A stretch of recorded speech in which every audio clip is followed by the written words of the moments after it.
says I'm here. Okay. Okay, let's get this up a little higher so I can. Hey, Jenny, how you doing? I'm looking something up. Oh, I don't have to look it up. I've got it right over there. I'm making this today. I don't know if you can see it on my computer. It's called a card trick quilt block. I'm making one because I can. I'm making one. So how you doing? If for some reason, I don't think my computer's going to go to sleep, but if for some reason it tries, I'm just going to grab my phone and then look it up again. So I did. Now what am I going to do? Can I put my phone away? Yeah, I'm going to do it.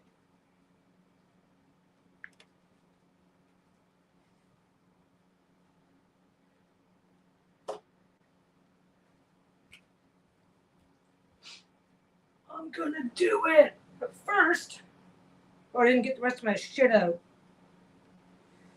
Which one do I want? I want that one so I don't have to think about it.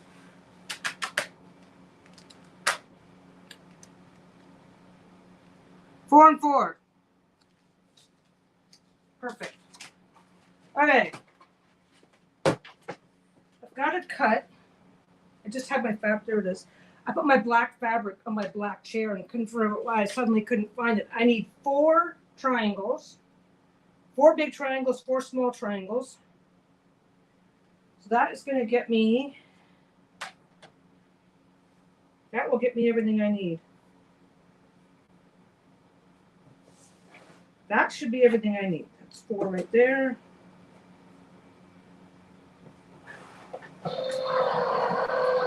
I don't know if I have to cut anything else yet. I can't see the screen, so I'll be back to say hi in just a second.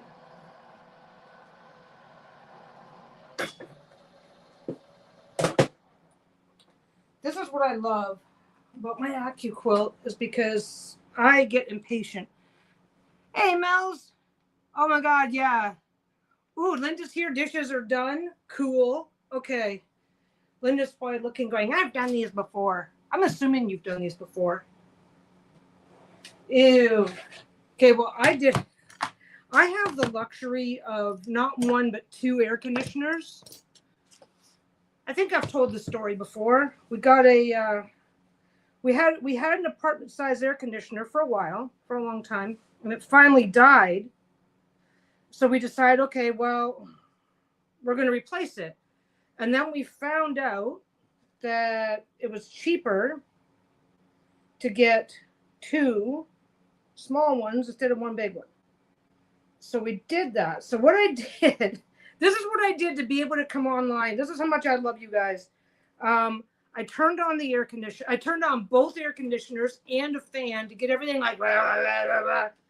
And then I turned, because I can't use the iron and that air conditioner, or I blow a fuse every time. So now I'm just relying on the bedroom air conditioner, throwing forward. I've got a fan on, but I'm relying on the bedroom air conditioner, throwing forward enough heat, enough cold to offset if I have to use the iron. Because if I have to use the iron, everything goes down. Oh, you are quite welcome. Aren't I so like, I'm a benevolent host. No, basically what happens, I have not really been watching it. I re-downloaded Power World is a game that I really enjoy playing, and they just recently did a major update. So I've been playing it, but I've been playing that most of my time. So I've been playing Power World so much, but I haven't been able to figure out how to cast it onto the TV. Yeah, it's a selfless sacrifice. I do it just for you guys. No, okay. The main reason why I sacrifice is because if I turn on everything in the living room and the dining room area here is all on the same circuit. So if the air conditioner's on and I turn the iron on, which I do off and on throughout any live stream, then I blow a fuse, which means that by the time I get everything sorted out, the stream is also gone. So it's like, okay, I'm just gonna carefully leave this like this because I don't think I'm gonna need any more. But if I do, then I just have to unfold this and whip it back onto the machine. What I did was I I threw four layers of fabric. 4 layers of fabric gets me 4 of these because there's only one, and then 8 of these because there's 2 side by side, which I need. I'll do a show and tell before I get started because we know how I'm just going to talk forever. But I got my AccuQuilt out in case I need to cut things. So I did that. This is what I've been doing over the weekend. I did that, which I'm going to do another one. I did this one just using whatever. I made sure that the center triangles were the same, but I didn't do, the center triangles and the outside rectangles are the same, but I didn't try too hard to make these two match anything. And I think I'm going to do another one of these. And actually, like, I don't know if you can see the table. There's just a FAFO. There's a FAFO of stuff. This one's really fun. I like this one. And I just put a small layer of quilting. I put a small row of quilting in the center and then didn't quilt the rest. If I need to go back and do any top stitching later, I can, because it's in my house on my machine, right? So I'm not agonizing too much about that. So I got that one's done. And then I've been doing these. This one's got a little bit more contrast. So basically what that is the big triangle, right? And then 2 small triangles. And then you get a square. And you just sew them together. They obviously come out smaller because you're losing your seam allowance all the way around. But those have been fun. So I've been doing those. I've been doing those. I'm keeping everything sorted, like, okay, this is a piece of scrap. I used them in a different one, but I've only got one left. So I can just sew 2 of these together and then have a nice little square, right? And I can sew these 2 together. I can sew these two together and have a nice little square. And if I just need a little teeny tiny piece to fill in a hole somewhere, I can just cut it down, which is what these are for.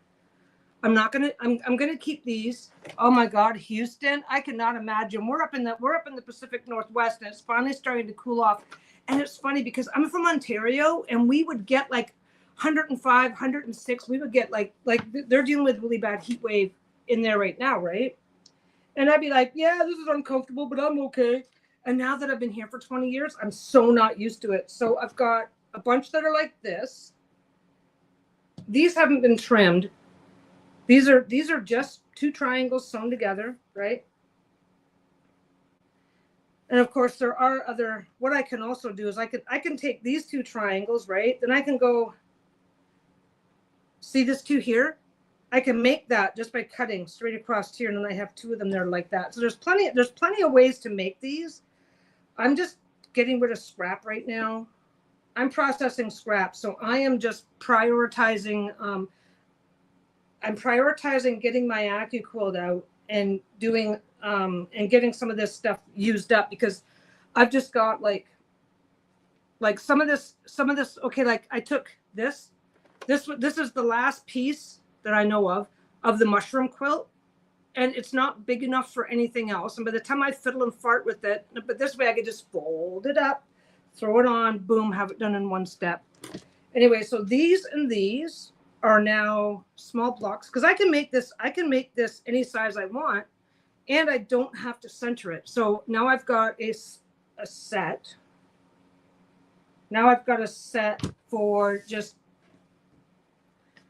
I don't know if you guys remember on the last blanket, I had like a little pile of this, because that way it was like, oh, I need a 2.5 by 2. Then I could just take one of these and make it the right size, because I can do them out of just a plain piece of fabric, but I don't have to. So why should I? So now I did this one. I did that one.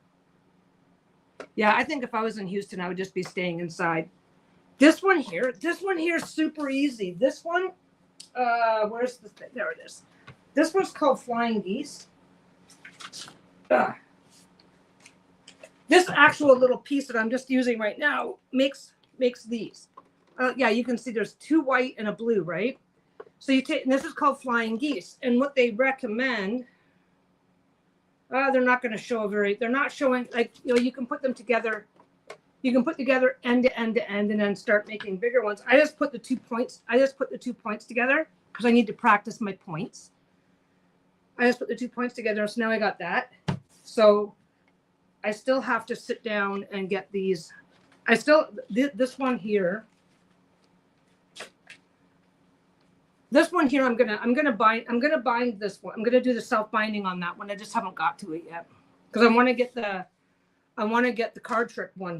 Yeah, my points turned out really good. I was super happy with that. This one's not too bad either. Now this one, I'll show you guys something. I'll hide it. Okay, so there's that one, and it's just I just took. Yeah, well, I'm sitting here alone. I'm doing the bachelor's thing. So this one, I just took the triangle that I showed you with the 1 big and 2 small, and then just sewed 4 of them together, and just didn't worry about how they lined up. Then I did this one. This one I really liked. I liked how this one turned out. If you get in closer, it's like Celtic on one side, and then it's the leftovers from the fox on the other side. And then having all the blue just kind of ties it in together so you know it's a pattern. Did that one. I'm saving the best for last. This one here was fun. All I did was basically something like that, right? And then I just cut it and cut it again and then rearranged it all until I was like, this looks cool. And I just put it, then I just sorted it all back together. So these, I'm probably going to do a bunch of these. I don't know how many a bunch is going to be because I'm thinking I'm back to having way too much scrap, right? Well, it's not even mini triangles. What it is I literally just took like 4 of these. How did I do that again? 4 of these, right? Okay, they were all different. 4 of these. Then I took and went. No, how did I do that? 1, 2. Anyway, and then when you're done, you just kind of go cut. You cut so that you can rearrange everything. I think I want to do another one of them today. They're actually kind of fun. They're kind of fun. I'm thinking I might want to do a bigger one. I think I used the big triangles on that one. I dug these up. Forgot that I had them. I've got that one. I am saving the best for last. I'm like, yeah, I'm going to torture you guys. And then that one. So those 2 are just, they're slightly different. They're facing in different directions. One's got green on the wings. One's got red highlights and one's got white highlights. So those are going to look nice. And I haven't decided. I'm probably not going to make these any smaller. And then this was the one, this was the one I did with intention. So that was, yeah, those butterflies are really pretty. I'm glad I found them. So this was the last one. This was one of the ones I did. Oh, no. The moths, I stumbled across the fabric. I didn't do anything to make this. This was just some fabric that I had in my stash. And as I was going through my stash looking for something else and stumbled across it. And I was like, oh, that's got to go in the adventure quilt. So then this one is the last one that I did. See this one here, right? Now, if I take and I measure, because this is about, by the time you trim this up, this is like 8 inches, right? You go 4 inches. So if I go like this and cut it along the 2 on both sides, and then again, 2 inches and 2 inches on both sides, and then just kind of shuffle them up a little bit, then I'll get a different pattern altogether. That's what I did on that one that looks all funky. So what I'm doing right now, card trick, if I don't lay it out, if I do not lay it out, I'm going to screw it up. I already know this. Okay. So now I've just got it. Everything that I have to have 4. I have to have 2 big and 2 small. So for anything that I don't have 2 big and 2 small, I need 4 colors. So 2 big, 2 small. Black is going around the outside. I need 4 big, 4 small. 1, 2, 3, 4. That's going to go in the corner. I can't pick a favorite either. Okay, these are going to be on the outside. I've got 4 of each. Okay. So the next one, okay, this one, I can't use this green one because I've only got smalls. I don't have any of the big. I can use that one. 1, 2, 1, 2. So this one's called This one's called card trick that I'm doing. Linda probably knows exactly what I'm. Now that I've said it, okay, perfect. There's that. I've got purple. I've got that. I've got that. I've got that. Oh wait. That. Okay, wait. I can do purples. I don't know. I don't know if I want.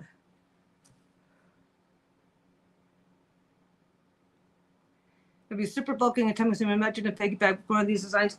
You know what? I'll tell you right now. I wanted to, but I was already too busy as it was doing all the things. Not that I'm complaining, because also you got all the support that I got for the bags was awesome. I was also doing embroidery, like embroidering like moons and stars and all sorts of designs onto the bag, and I had to stop doing that because I ran out of time. I just didn't have time to follow up. Okay, so I can do that one. Can't do that one. Can't do that one. I can do this one. I'm just grabbing them all. I only need 4. 1, 2, 3, 4, 5, 6, 7. I only have 8. I can do 2 of these. Okay. I need a thinking. I gotta blow my nose anyway. I just need a thinking moment.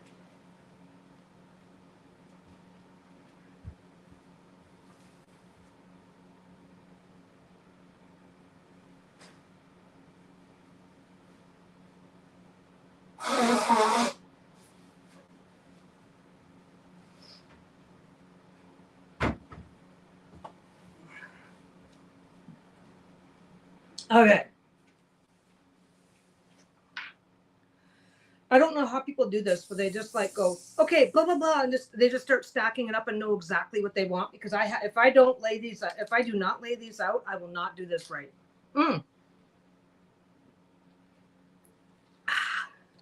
You think if you used an embroidery machine and never sew with it, it would last a good long time. I remember you said the combo machine doesn't last. The combo machine would probably would have lasted longer. As a matter of fact, for the longest time, I was just only embroidering on that machine. The issue that I was having with that machine, okay, these are all going to go. These are the ones I cannot use right now. So they're going to go over there to get them out of the way. This is show and tell, so I'm going to move that to get that out of the way.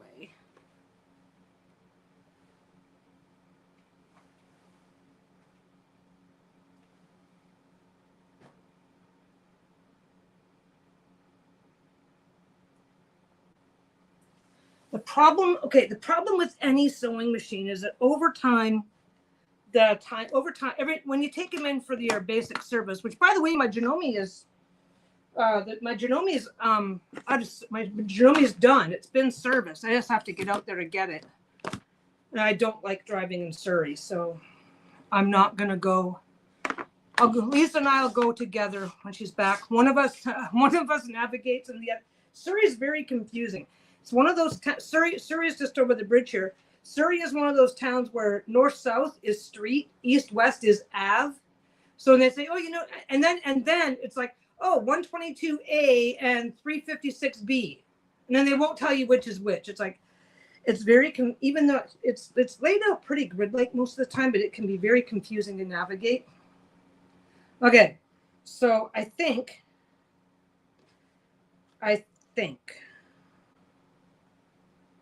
Okay, this goes on the outside. I think I'm gonna, I've got to put these away too. Yeah, I'll put these ones away too. I'm just putting them back in a bin. But yeah, using just the embroidery machine, unfortunately, the embroidery machine has the timing of the needle going up and down, right? And then it's hooked in, and it goes like this, sideways, and then like this back and forth. So you've got the timing of this, the timing of this, and the timing of this. And unfortunately, the combo machines, that's an add-on unit. They are pretty much unrepairable.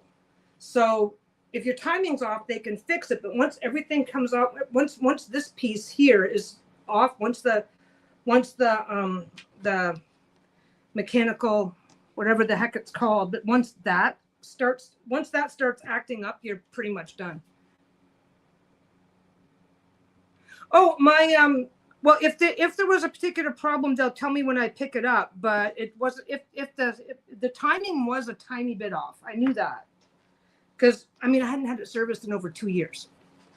So the timing, they always check and tweak the timing whenever you take a machine in for service. Anyway, okay, I'm going to take this purple, this purple, this purple, and this purple, and I'm saving them for later. So that leaves everything else, because I think these purples will look really nice together. I think those will look really nice together. So now I'm going to go Fafo, but I don't know if I want to use this one. This one's actually really pretty, and I don't know. Yeah, I'm going to go Fafo, Fafo, Fafo, Fafo. I'm going to Fafo these four together. I've got plenty of black. If I have time to do the next one right away, I will just be doing it 1, 2. Okay, so I'm laying it out first.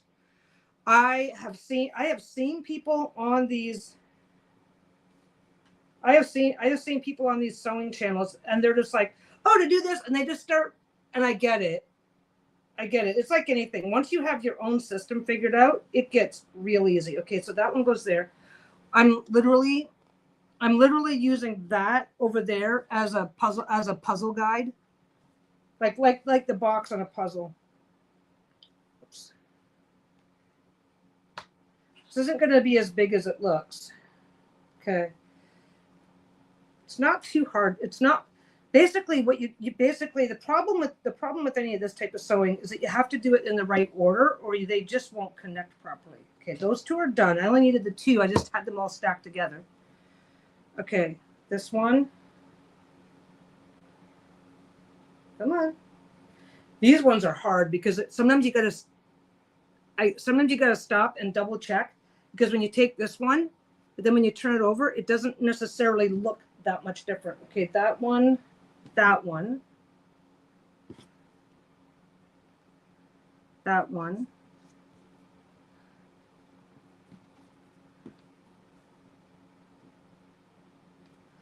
Yeah, I don't mean to sound like I'm bitching about other people, because I'm not. I'm just saying that whenever I see some of the walkthroughs, it looks really confusing, because it's that thing.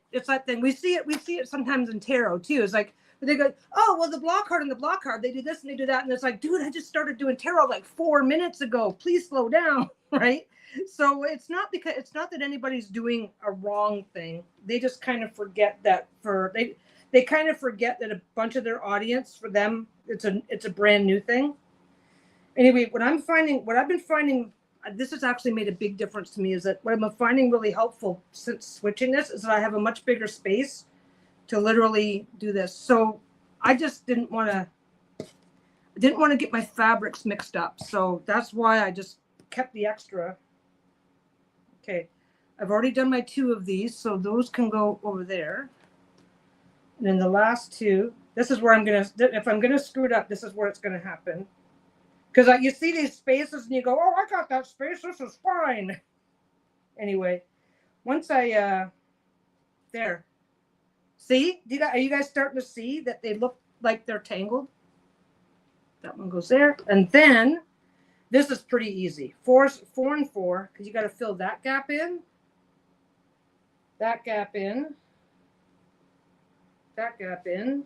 No, I know I have 4. Ah, there we go. 2 of them are together here. Oh, that's my iron, announcing that it no longer wants to be an iron. And then these ones. So this is actually pretty simple. Okay. This is actually pretty simple. The reason why I'm being so insanely careful here is because everything has to go together in the proper order. Like these outside edges, I could have, these ones here, I could have just guesstimated. I'm going to have to sew these two together, because what I'm going to do is I'm going to sew all these together and make 9 pieces. And then I just got to sew the 9 pieces. It's actually not, because every time I sew it, I'm going to lose 1/4 of an inch, but I'm going to lose 1/4 of an inch on both sides. I'm going to lose 1/2 inch. Then I'll lose 1/2 inch, 1/2 inch, 1/2 inch, 1/2 inch total. 1/2 inch. So by the time this is done, it should be half. Excuse me, half. It'll be 1.5 inches shorter. So it's about 16 inches. So it is going to be about, it should finish at 12 inches. Okay. The trick with this, and I think Linda can back me up, is that when you're doing these all have to get, these have to get sewn on in this order, because you can flip these and go like that, and then it's wrong. It's not, then you've broken the pattern, right? So you have to make sure that these are in the right order, and that's the thing that requires the practice. So I'm just going to explode them out a little bit. And I'm actually, okay, I know that with practice, you can just go, no, I don't pin. I've been practicing on that. So those are fine. With practice, you can just go and do all of these little ones, then all the big ones and whatever. But I might do the big ones because they're easy. These 4 big ones are going to be easy. There's only 2 pieces. You can't screw it up. But I don't want to screw up these ones. Like these 4 have to go in this order, or they won't connect properly with these. So I am just going to, I think I'm going to do my 4 corners first. I'm going to do my 4 corners first. Those are pretty idiot proof, because you can't screw that up. The only way you can screw that up is by getting it mixed up and thinking that you want to go like, well, not even on the camera. The only way you can screw up this is by getting it mixed up and putting it together like that, or some other weird thing. But I already know how they have to go together. So I'm going to do these first. Yeah, I just don't want to screw it up. I don't want to screw it up. You get faster, you get better. You start remembering your own, you get faster, you get better, and you create your own system. I know that for some things you have to follow the rules, but I'll tell you right now, half of the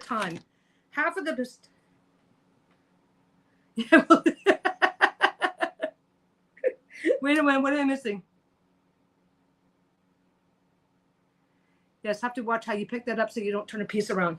That's the thing. I've never made one of these before, and I'm kind of this type of stuff is something I'm fairly new at. Okay, let's get you off there because you're already old. Oh, I could have just left that. Oh well. So, yeah, these 4 are going to be easy. I can do that. I can do those right off the bat. Get up there. What the hell was that? Okay. So one nice thing about these is that the tips are already clipped off. So all I gotta do is line up my 1/4 inch and go. I've already started with a, yeah. Oh yeah, it's not a race. It's not a race. Like, I mean, that yellow one that I put together, the actually pairing up my colors and stuff, that one took like an hour and a half.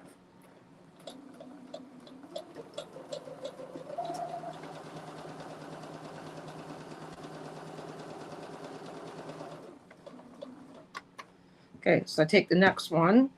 These don't matter because I'm only just folding them in half. Yeah, the corners are already clipped, but I will say, like, I'm in love with my Aki quilt. I know Linda didn't like it, but I will say that, okay, if I were taking out a fresh, brand new piece of fabric and wanting to cut it up, there's a lot less waste doing it by hand. Well, actually, it depends on the shape of the piece. But when you're when you're processing scrap that you're already half tempted to rage quit and throw away, this is a lifesaver. Because if you've only got a little piece of fabric, like I've got here, where is it? This piece. I've got this piece here. Okay, I have it like that. I'm not going to sit here and fiddle fart to cut it when I can just fold it in half. I'll just fold it back in half again, throw it over one of the triangle pieces, throw it through the machine, and have it. But I generate a lot of scrap. I generate a ton of scrap. So I don't know how that's going to go going forward, though. I really don't. I used to end up with a lot of scrap because of all the bags and stuff, and now it's like, oh, you're not doing those anymore. Now what are you going to do? I did find a local guild, though, that I can donate fabric to. I know that kind of sucks for you guys, but with the new tariffs and everything else that's going on, it's not necessarily, well, I mean, I still could, but it is a massive process. It took about, I don't know, hour and a half last time. I sent out 3 packages of fabric, and it took like, oh my God, it was such a process just to get the paperwork filled out. Yeah.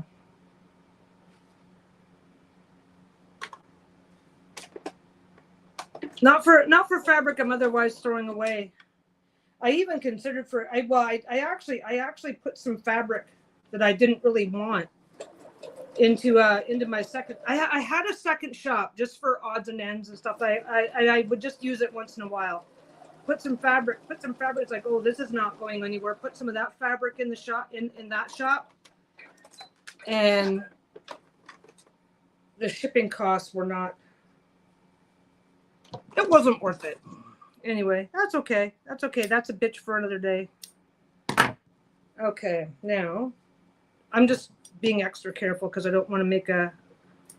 This is where I go get my iron out.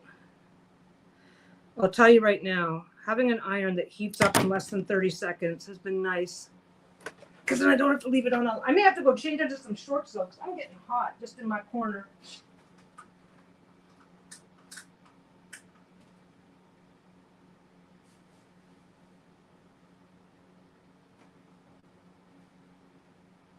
La la la la la la.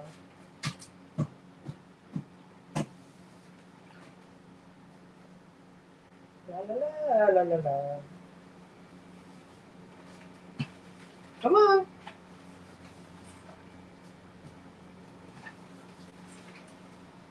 Doesn't need to be perfect. It just needs to be, I need to be able to see it.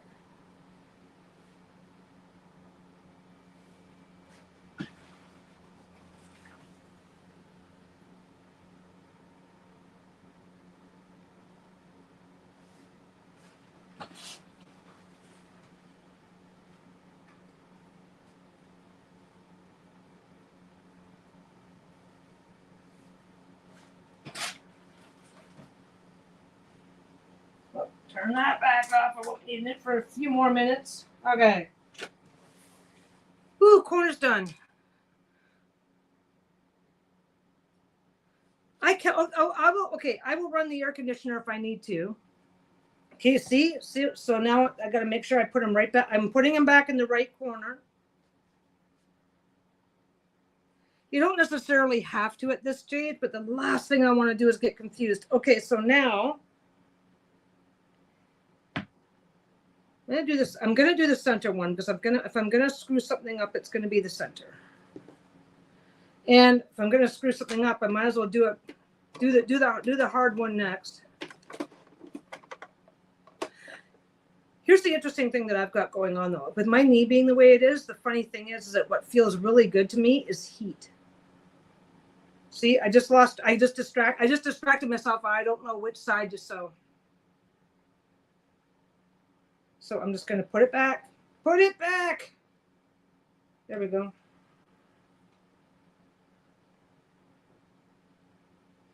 I will pick it up and put it back down 10 times if that's what it takes to know that I'm on the correct side. The good news is I've got more of these, so I have more of both of these fabrics, so I'm okay. Okay. I'm just going to finger press this one.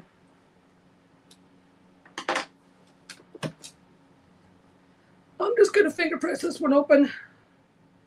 Doesn't really matter which. No, I think it will matter. Yeah. I want it to go opposite. Well, that one goes there.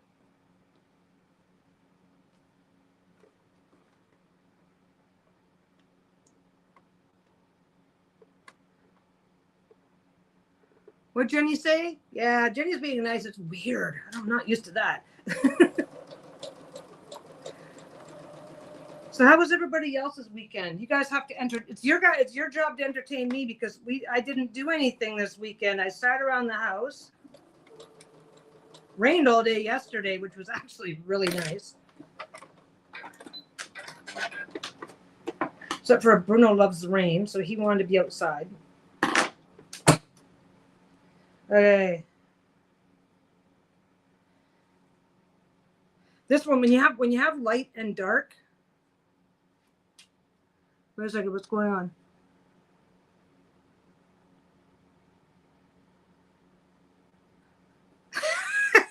Jenny just wants me to stab myself with a pin.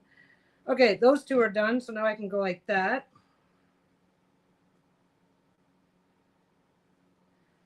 I am not. Okay. If I find that my points are making me unhappy, then I'll pin on the next one. But honestly, I found that the less I give a shit, honestly, the more faffle my attitude is, the what's a pin? Yeah. It's a weird invention for people who don't like having their stuff look like crap when it's done. So weird. Okay.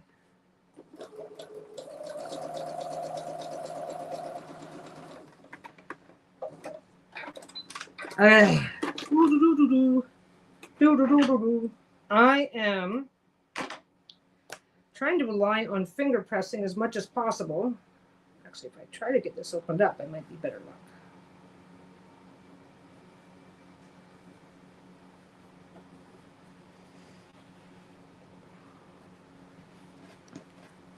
I'm debating.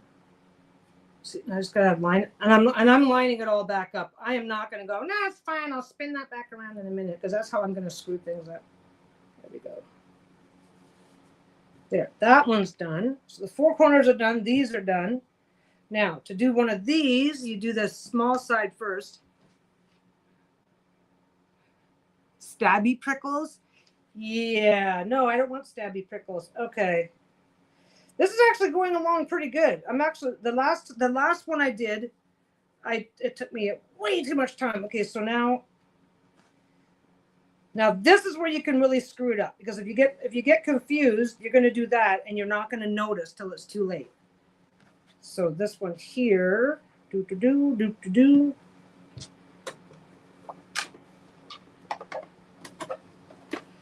Okay, can I get lucky and do? I've got 4 of these to do, but as long as I'm careful. Oh, cool. Oh, is that go right?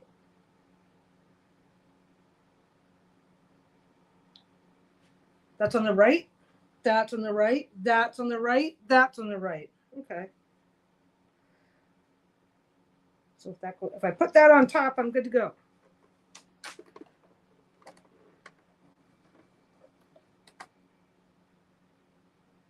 Moving things to. Yeah, but I haven't sewn anything yet. As long as I haven't sewn anything, then I don't have to care. And also, I've got the luxury. I've got the luxury. Okay, so that goes there, and as long as that's on top, then it's right. Okay.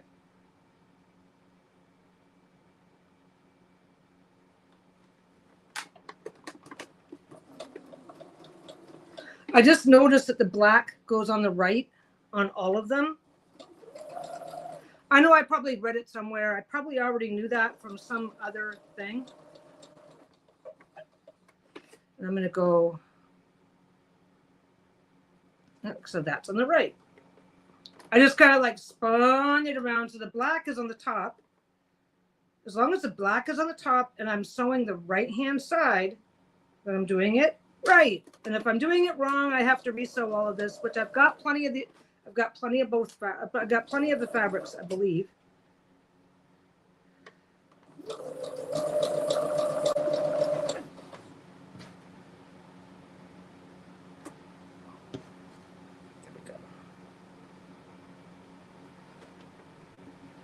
And if I do this right,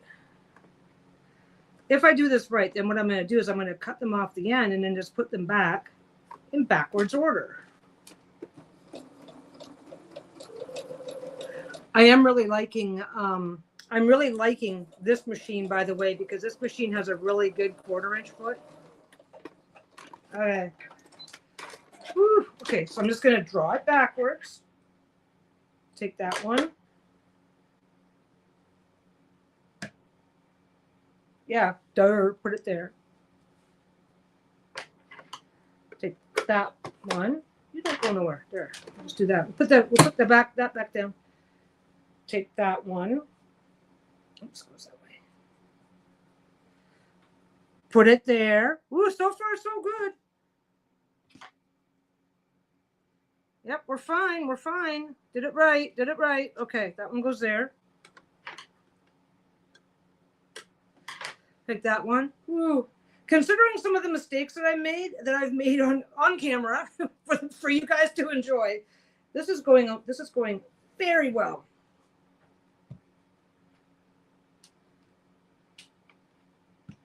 Okay, and then the last one.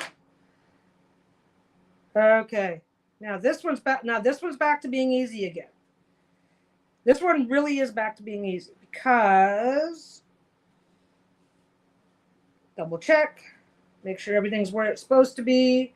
This kind of gets hard. It kind of gets a little bit, it's a little less obvious, but yeah, so that's still in position. We're good. So these last ones are really easy. They're just like these ones. Just sew them together, and there's no up or down or left or right. You just sew them together. So I'm gonna start at the bottom. I've got my stitch leader already in place here. Whoops, I'm gonna flip this around though. Or I'm gonna flip it like that. Doesn't matter.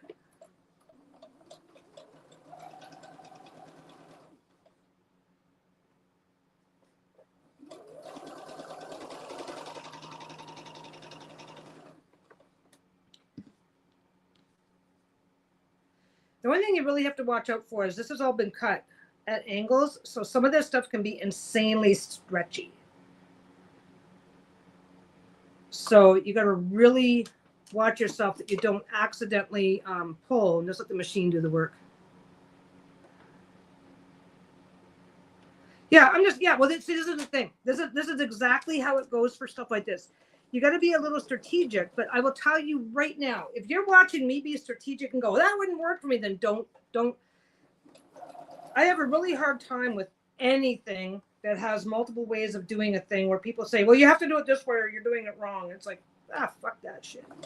You have to do it the way that's working for you. Okay, there it is.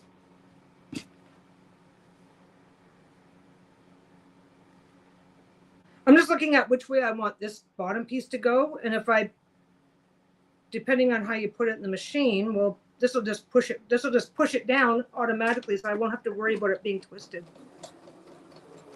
I will say though, if something happens and these get sewn down so that they have a twist in them, just iron the crap out of it. And then once you're done your project, you'll never notice it. You'll never know that it's there. I mean, you don't have to pin, but yeah, I'm lazy when it comes to pinning. I am super lazy about pinning. You know what else I'm super lazy about is squaring up my fabric. So you won't be seeing that today either. I think I'm pretty happy with how it all turned. And I got to turn the iron back. Once these ones are done, I'm going to turn the iron back on. I think I will go change into shorts though. So I'm going to finish this. I'm going to get this lined back up. And then I'm going to If I have shorts on, it's funny. Like my leg really likes the heat, but obviously, if there's too much heat, I start sweating. But I've actually never really minded heat. It's cold, I can't stand because if I get cold, it just goes right into my leg, and it's like, oh, that. It's like I don't know. It feels like it's gonna seize. You know. I don't know how to describe it. Okay, so this was the last one. So it goes there. Wait a second. Yeah, this goes there. Is that right? That goes there. Yep. That goes there because that, I'll double check in a minute. I know these are right, so it's just a matter of if I've put one in the wrong spot, then I have to deal with it, right? That one goes there. Yep, there we go. We're fine. We're fine. No reason to be scared, anybody. I'll tell you right now, is you're looking at this and you're going like, that one goes there. That one goes there. That one goes. See how much smaller it is? I will tell you, one of the things that happens is you get to sewing stuff and you feel like you're really like, oh my God, that is way too big. I want this, I want that. And you just, okay, now why is that one? Because that one goes there. Never mind. I did it in order. Oh my God, poor Jenny, she's going to die. Quick, somebody call 911. Send them to Jenny's house. That goes there.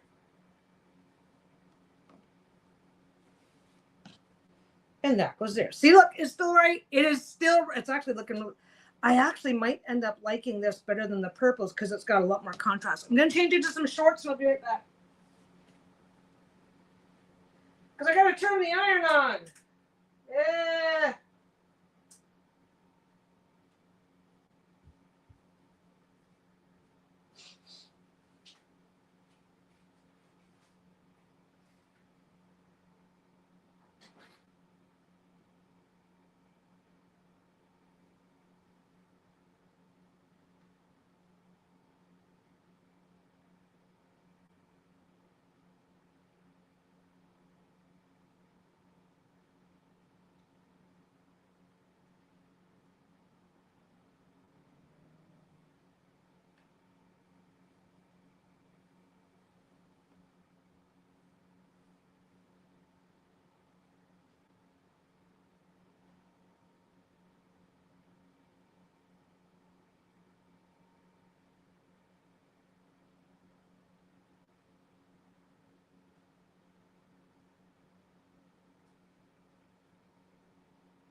Ah, there we go.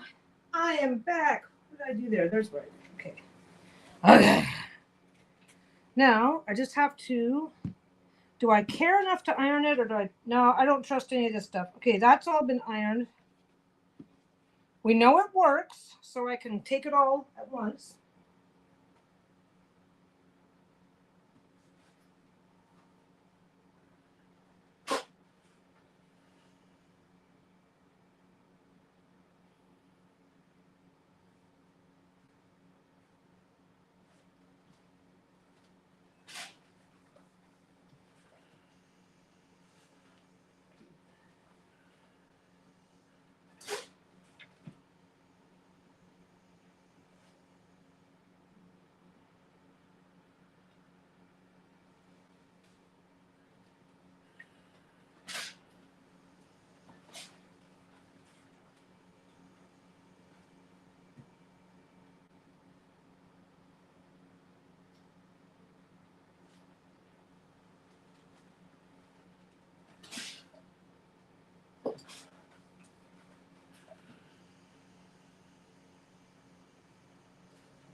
I am back. Ah, okay. Okay, now that, that, that, that. Scared myself. That. See how easy that was though to get it mixed up? I don't know if you guys, I don't know if you noticed. What did I just do? That's not what I want to do. I just did flip one around. Okay, what do I got here? So Jenny's, are you still hyperventilating? I think she does need a paper bag. We get a break to breathe. Okay, where are we at here? Yeah, it's almost like she's a professional. Yeah. No, I put one in the wrong spot, but then I spotted it right away. Hey! Yeah, I had to iron it. Yeah. Okay, Jenny's good now. Okay, so now this is really simple. You can do it. You can do it like any. You can sew these. This is just 9 pieces now that you have to sew together. So what you're looking at now is your points, your perfect, precious points. The good news here is that you only have to. If I fuck up the points, I really don't care at this point because I'm happy with how everything has gone. So I'm good. Okay. So I am just going to, I think I'm going to sew, I think I'm going to go these two, these two, these two. Then I can add the top ones on as the next step. Then I just have to go 1, 2. But again, I'm going to be careful. Where'd my thing go?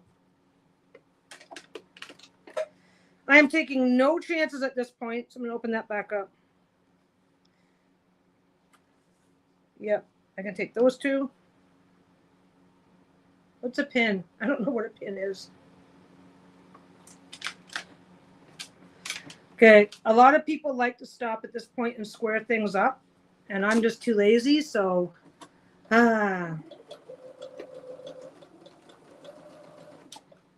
Actually, you know what's going to be easier? I'll show you what's going to be easier. Okay, 1. I could have just kept going. I should have just kept going, but that's okay. Okay. A little quick tip here, because this is exactly what I'm going to do in a minute. Okay, so if I do 3, 3, then 3, then I've got to line up 2 intersections each time, right? It's going to be the same. It's going to be the exact same thing, but it's easier to line up 1. So sew these 2 together, sew these 2 together, then line up that one intersection, then line up 1 intersection, and then I'll join these 3 together, and then I've only got to do the double once. So let's get that back in there. What a lot of people do here is they make sure that they're always folding their stuff in the exact same direction under the exact same system, and then you're less likely to have stuff shipped where you don't want it.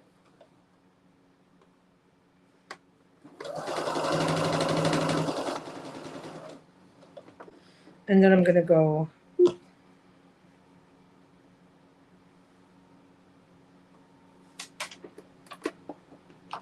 all the way up.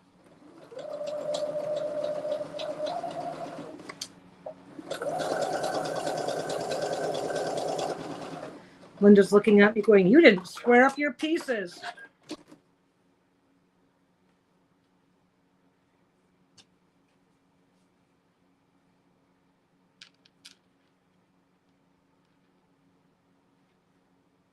No, that's not the way I want it. That's not the way I want it.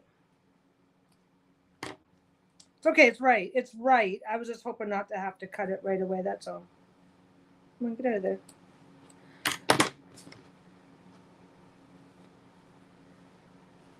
There, that's 1. That's 2. There we go. So iron these 3. Be right back.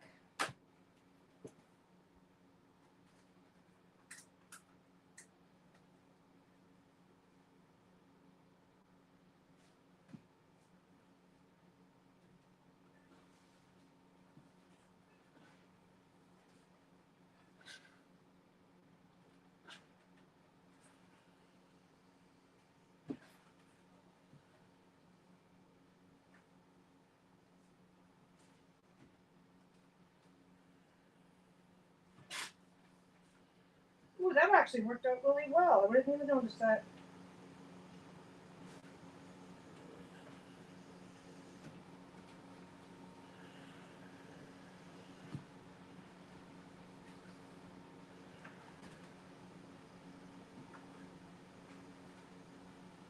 All right.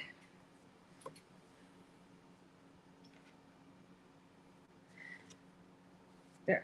This one actually worked out really well because this is actually directional. That's actually directional. So if one of these had been that way, it would have really showed up. So now I've just got to line up that with that. Of course, it's all pointing the same way.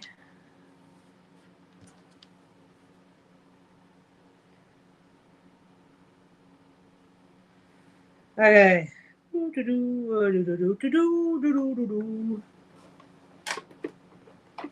double check on that because I don't like the way that's looking at me funny.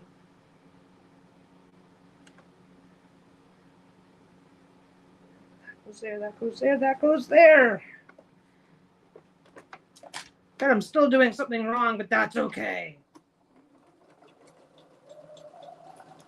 I got lucky. I forgot to put the okay, what did Linda say?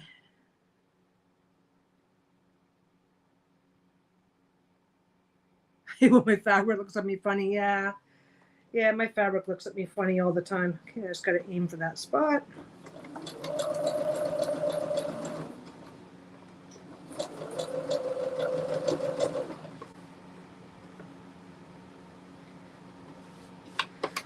Got to remember not to pull.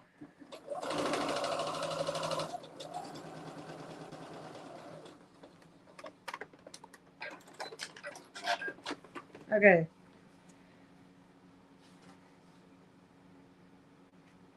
Yep, that one's done.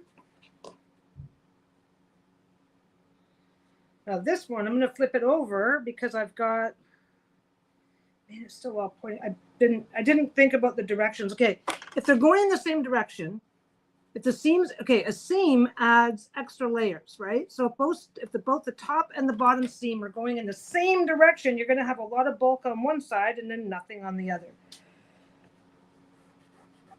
If you don't care, you don't have to care. But if you do care, then just flip that seam in the other direction. As you get, like, there's stuff that I do now that I just automatically get the seam lined up correctly. But honestly, for the longest time, having to think about it in advance to make sure you're not going to fuck it up is not the end of your world.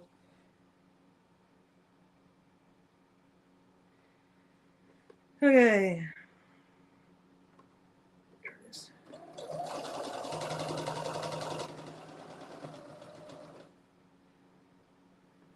And things are just shifting a bit. I'll tell you right now, I am so bad with the pinning that if I can, I'm more likely to make mistakes. That's just the way I am. We're almost there. Okay. I'm just doing a quick little back stitch so I don't have to fuck with anything later. Okay. So that's all done. This part's all done. I'm going to go iron it right quick.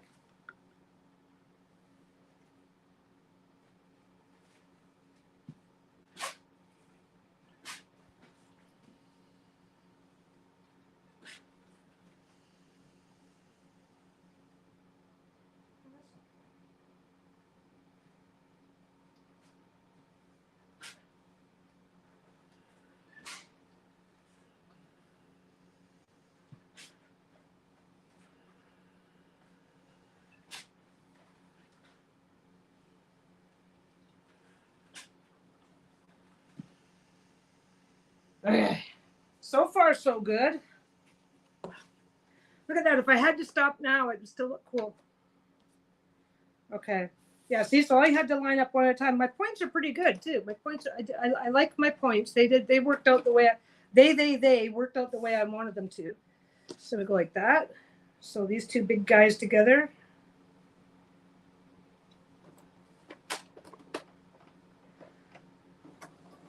I don't know why I'm sitting so funny. Oh, because I know I'm getting up in like 30 seconds. Hey, Kaguna, how you doing?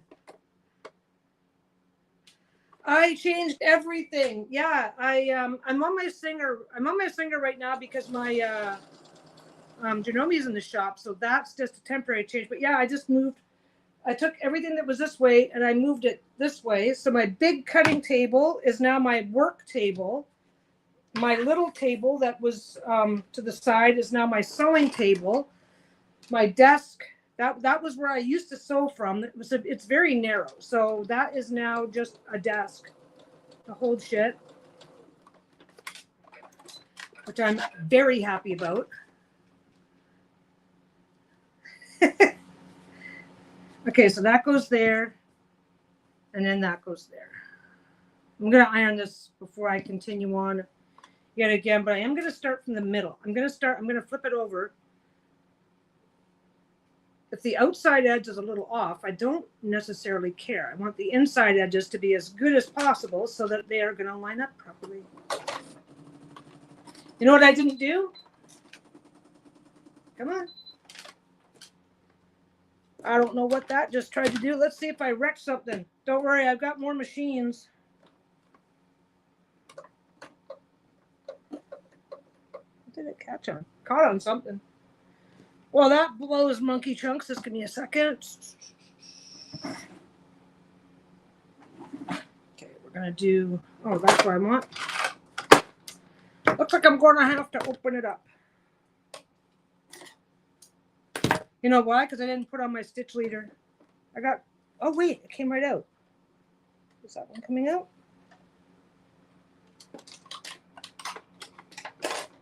Stitch leader.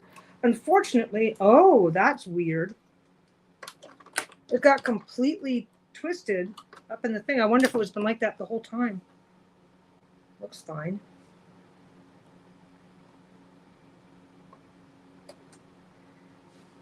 Okay, that one's came out. Aha, there it is. That one came out. Now, across my fingers, I'm going to put on a new thread. This one's like done. Red will be fine. I guess I don't know what I'm going to do for the other one. This is just the bottom thread. Now, I am hoping, beyond all hope, that what I have done is that I have not, I'm hoping that I have not tangled up some,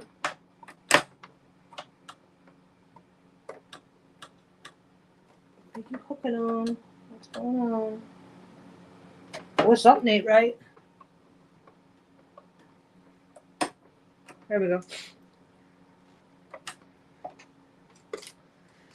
In order for a needle threader to work, which I love my needle threader, in order for the needle threader to work, the needle has to be confirmed all the way to the top.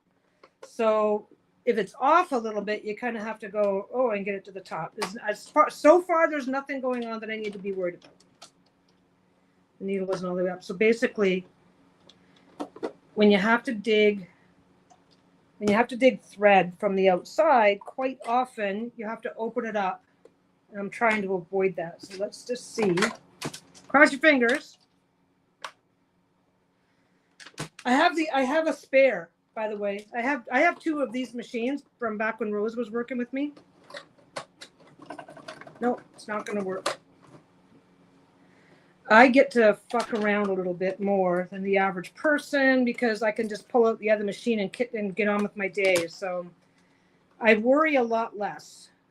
If I only had one machine, I'd be like freaking right the fuck out right now. Just so you know. Oh, see you in a few. I'm probably gonna still be fucking with this machine. But no, I'm not worried about. I have no concerns. I have no concerns because I don't have to stop today. I don't have to stop at all. And I know the basics. Nothing special, but I know a few of the basics. Is take that off.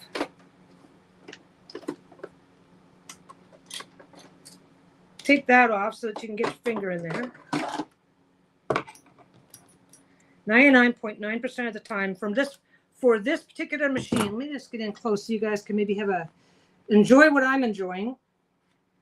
90% of the time when it comes to this particular machine, which is a Singer Quantum Stylus, this is common for Singer machines, and I think I can already see it. This is very common for Singer machines, that something gets stuck in the needle cutter. So you just take everything out.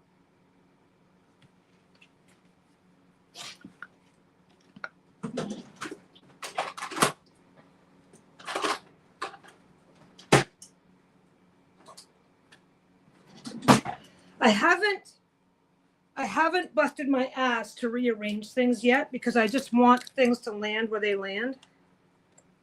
This, by the way, is a really good makeup brush. Machine guts. Okay, 99.9% of the time what ends up happening is there's a little piece of something that got missed.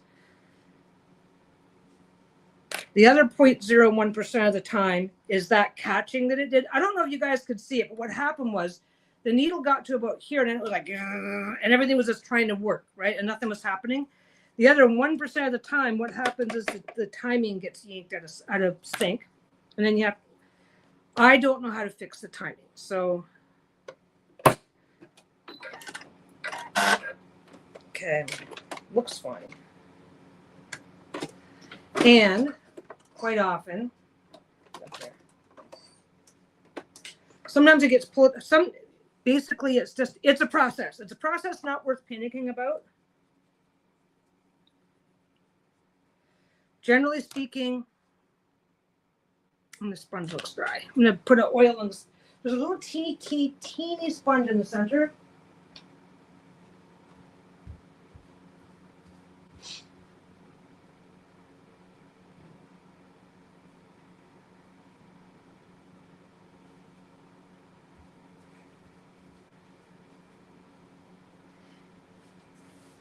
Teeniest sponge, and you just put like one drop of oil there, tiniest little bit of oil there, tiniest bit of oil just on the underside of here because then it helps it move better. Okay, I did not find. There we go.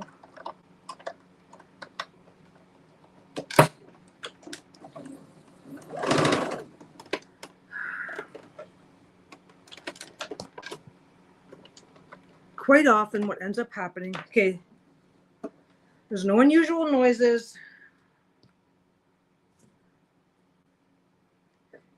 This is not the first time you see me open up a machine. Okay, if you only have one machine at home, and don't have the luxury of being able to test it, then if you end up with something that catches like that, and then you may even want to open it. Back when I only had one machine, every time I would get that happen where the thread got totally like fucked up like that, I would just open it up, give it a quick little clean out. You don't have to go crazy. You don't have to go completely nuts, but I would open it up, make sure there's no bits of thread left. If a bit of thread, if a bit of thread is underneath the machine, then it can tangle up with other stuff. And then cause this to not get better. So take out these two screws, pop that off, give that a quick clean out. There's instructions. Most machines come with a manual that gives instructions. But I would also, which I should have done the first time around, but rethread the top and the bottom, because that extra pressure on the top can fuck up your tension and whatever. So, but quite often you will find a small piece of broken thread inside. So it's worth it to get in there and get it, because sometimes that's what caused the problem in the first place. Okay.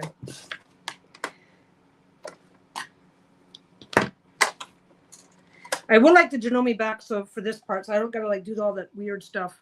I'm gonna get a regular. I don't want to do into that right now. La la la la la la la la la la. This is just my garbage down here. Okay, so now that we're done playing with the machine guts, let's go see if it's still. If it's not working, I'm just gonna get the other machine out because I want to get this done, and I don't want to spend my day fucking around with machines. See that? I didn't even find anything obvious.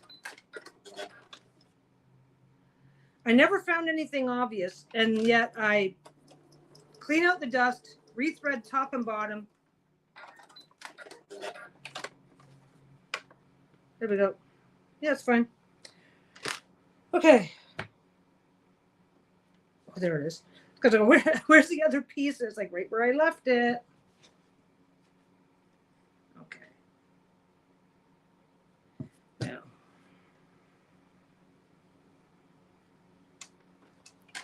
Stitch leader. That's why I didn't put in. I didn't put in my stitch leader. I fucking deserve this. I really did. It's my own damn fault because I know better.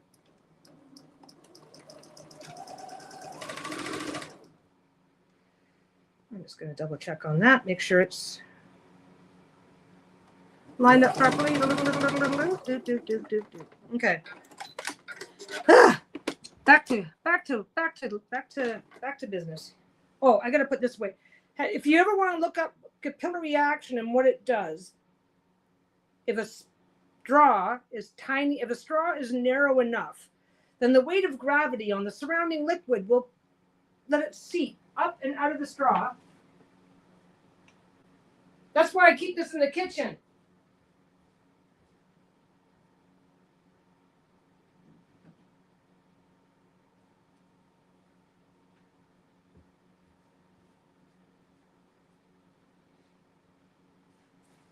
Whoa, I should not step on those wheels. Okay. I gotta iron that. Yep, it's all better. Like I said, open it, make sure there's no dust and loose string in there, and then rethread top and bottom. I only rethreaded the bottom, which was probably my mistake.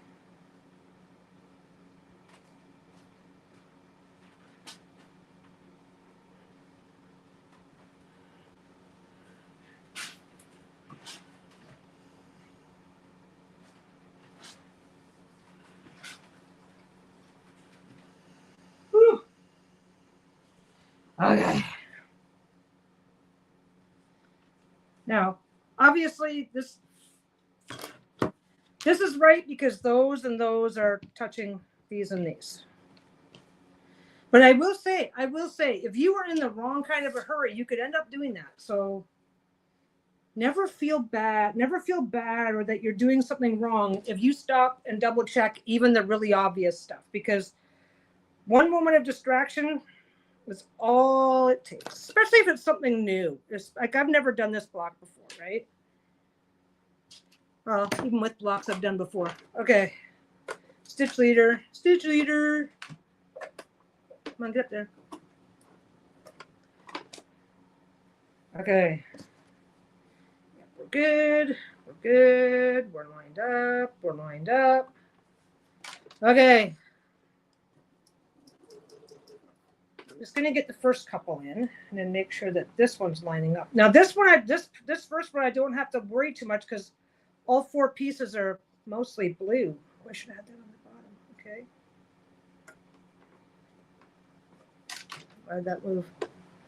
Why did that move?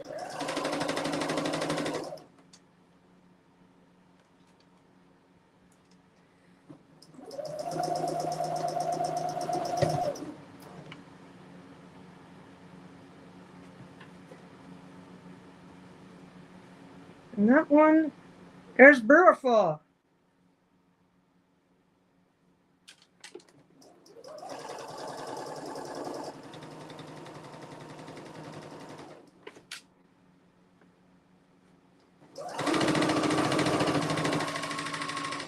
There. Yeah, well, machine guts jam up. That's just what they do. That is something you got to get used to. And I will say that I'm in a couple of groups. Just a second. I got to iron this first.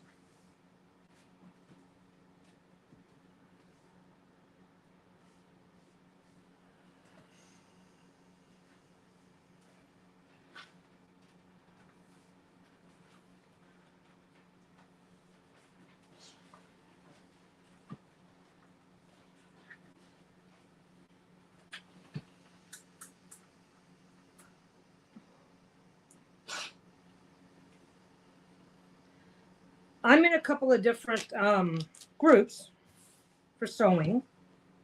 Just cause, right? Because why not? There we go. So that is it. This is called Card Trick. So this is called Card Trick, and it's going into the adventure blanket. Yeah, my points are my points are all pretty good. The center, look at how good the center is. So I love I did really good on the center. Wait a second, where is the center? Yeah, there it is. Center are good. And the nice thing is, okay, this one here is off a bit, right? But 1, 2, 3, 4, because there's 1, 2, 3, 4, 5, 6 pieces. 4 of the 6 are all the same, so you'll never notice. Let me get right in on that one.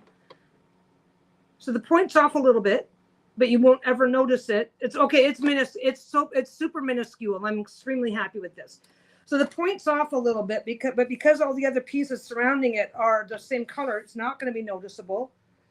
Same here. This point's off a little bit right there. Again, nobody's ever. If anybody notices that, then they're not my friend. Yeah, that's super tiny. That is super tiny, super good. Now, oh, I got to put these away. Yeah, so a halfway. You don't got to go crazy on a paintbrush. A halfway decent paintbrush that you trust is not just gonna. Not from the dollar store where all those hairs are going to come out. A makeup brush, a halfway is decent. I forget what brand this was, but a halfway is decent makeup brush is good. But yeah, there are people in this. This is a huge sewing group, so it's not like it's not a small space, but blah blah blah blah blah. I just got my sewing machine back because, and they're having something like that happen, and they're just taking it right in for service right away. I'm going to be paying $150 when I go get my machine back, my other one. So it's like, what? Okay, how big is this? Okay, this comes out at 12 and a half by 12 and a half. I don't need to go crazy. I'm not going to go crazy here because it's going in an adventure quilt. I just have to square this up. So I have to get one straight line. Don't forget, wherever your point is, okay, when you're squaring something up, wherever your point is, try to go out at least 1/4 of an inch from that point so that you got, yeah, it's pricey. It is, okay. Now don't forget, my Janome, I clean it myself. I haven't taken it. They recommend that if you're using your machine as often as I'm using mine, they recommend getting it in every 6 months to a year, because they can get a lot of shit in them really fast.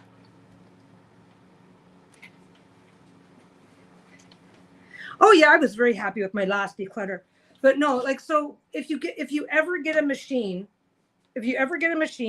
your very first priority, just trust me, let it be your first priority. You don't have to be an expert. I don't know how to fix my timing. If my timing's off, I take it in, right? I was starting to notice some issues with the Janome, nothing serious, but it's been 2 years. So I took it in because I knew that I was having at least some timing issues. It's like, okay, let the professionals deal with it, right? Okay, I'm just coming up the sides here. There's little bits sticking out. I'm getting that down to 1/4 of an inch. I just want to straighten it up. It does not need to be perfect. It really doesn't. But I'm just doing the obvious just because I can. But yeah, learn how to open your machine. Learn how to get in there softly. And my God, if any of you guys, well, I have a machine and I need to do this, can you show me I'll be happy to strip this down and open it up. I love being helpful. Anyway, okay, that one, yep, perfect. And that's nice and straight. I'm just lining it up. I'm lining it up along the bottom here. I'm not worrying about what my overall size is, as long as everything's straight. Oops. Here we go. And I'm also trying not to cut too close into the ears. I just need this all. I need this lined up because I'm gonna finish it. But yeah, first priority is to learn how to open it up for basic cleaning, because I have seen posts by people who have never cleaned their machines, don't know how. And don't forget, okay, when you take it into a shop for service and cleaning, they are checking, they are getting up into like this, not this section, but they're getting up into the mechanicals here. They're doing a lot more than you do at home. But the home stuff that you can learn to do is actually pretty easy. Most machines come with a with a guide explaining how to do the basics. Telling you if there's spots. Okay, like I put some oil on this. There's a little tiny sponge. You put the oil on it and it gets down. Yeah, I didn't sew in years. I don't even have a sewing machine. Oh wait, Kaguna says, Peggy, are you happy with your last deck declutter? You did let go a lot. I didn't let go much, honestly. I did a deck declutter a few years ago, and I got rid of like 17 or 18 decks. That's what it was. Okay.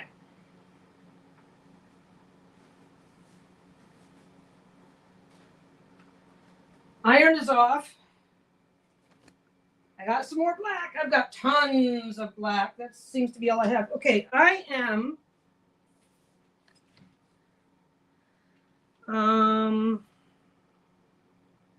okay, I have to do at least some top stitching.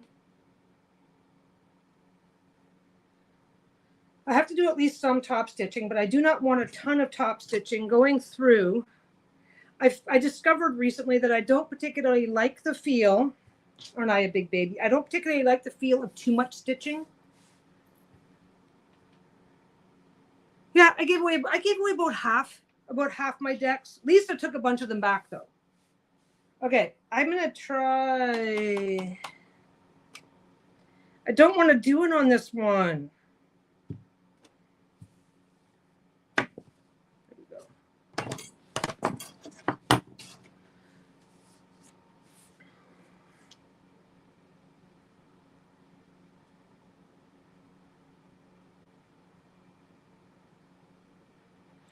Okay. You know what I do? Oh, I missed it. Oh yeah. That's what Jen. Yeah, Jen. I mean, a sewing machine is a motor inside plus electrical stuff. There's stuff I wouldn't even try. Oh, exactly. There is stuff. Like I said, I realized now the timing is apparently just a screw that you adjust, right? But here's the thing: is that if you don't adjust it properly, then you're not going to. Oh, I just put those all away, and I don't need to. If you don't adjust it properly, you're not going to get the result that you want, right? And I don't know how to test and make sure it's properly. I'll pay for that. I will pay for. Okay, every 2 years I will pay for that to make sure it's structurally doing what it's supposed to do. But no, like getting in there, poking around. But the stuff that you can do yourself isn't that hard. You're not fucking with anything that matters. So you're fine. But yeah, it's like basically the trick is to go in with a. Oh, yeah. Lisa and I did a lot of fun videos together. Okay, I can do one of two things.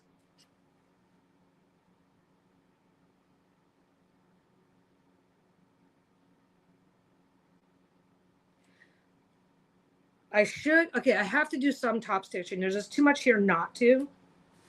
But I'm debating on whether I just want to I can put it in the machine with just this and then put the backing on.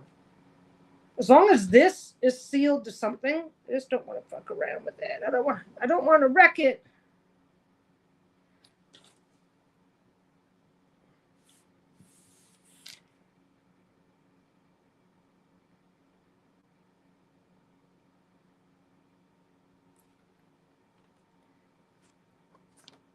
I'm thinking maybe I should just set this aside as is for now. And oh yeah. At least I like it. I like how Lisa and I have a lot of fun when we do videos together. Maybe I should set this aside for now and then decide what I want my top stitching to look like. Or I can just go. Yeah, I'm just going to do that. But I'm going to try and do it. If I'm careful and don't Oh, you know what? If I do even better, that's true. I can't wreck it. I've got, this is actually a stitch in the ditch foot. Remember I told you I was using this as a piecing foot? It's got a little fin right there down the center. I don't know if you can see it. It's right there down the center. It's to help you keep centered on something, right? This is actually called a stitch in the ditch foot. I remember I said I was using it as a zigzagging foot to help me zigzag stuff together. But I said then that I wasn't sure that that's what it was actually called. But yeah, there's a lot of stuff. There's a lot of stuff that you can get into here that you can do to clean. But I am just going to go stitch in the ditch, but I'm putting this on after.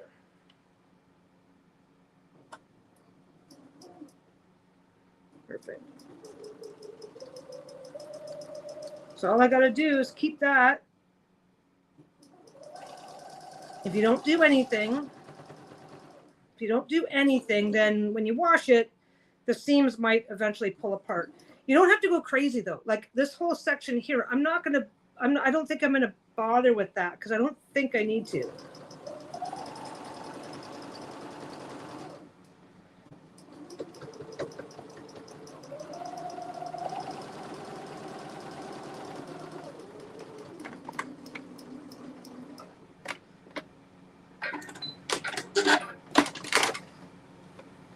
Come on. The thing that gets me worried, quote worried, it's a FAFO quilt. That's fine. The thing that gets me worried is that you're always going to be concerned. You're always going to have to be careful because when you're just sewing onto this stuff, it's such a loose weave that if it gets stuck into a feed dog or something, it's going to not be your friend. Like now. Get up there. There we go. Don't worry, it was just in the black and it's going to be that section's. Hey, Mel's, welcome back. That was just where the black is, and that's going to be getting covered up with the self-binding anyway. Oh, okay, I can still see it. It's not really in the ditch. It's not perfectly in the ditch, but it's a better fit than what I'm used to, so that's fine. I'm probably technically going a little too fast for stitching in the ditch too. I don't know. Linda might know. Anybody else who's done quilting might know. I've never been able to get it perfectly into the ditch anyway, so I don't really care that much. I'm using FAFO thread. So I've got purple. So it's not that it's visible, but it's not that bad. And if I do the other one's going to be purples, which means that I can get a different shade of purple out or do whatever and try a little harder at matching it. There we go. Oh, it is hitting the ditch. It's hitting the ditch. It's hitting the ditch in most. It is mostly hitting the ditch, but it's just such a dark thread compared to what I'm trying to use that I'm wasting my time to try that hard. What I like to do better is I like to go right beside the ditch at a measured distance because then it looks way more intentional. And if you wander off by a stitch width, it doesn't show up the same way.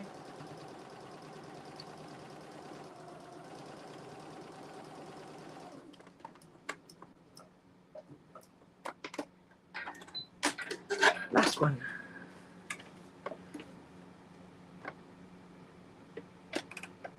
Yeah. Yeah, the invisible thread. I don't like the invisible. I don't like it at all. I don't mind this. What I tend to do, I'll show you the one. This is what I've been doing lately.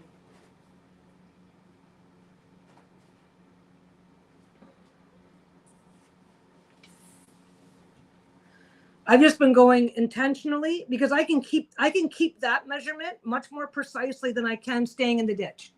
So I've just been going intentionally just inside or outside the ditch and going around that way and just let life take care of itself. But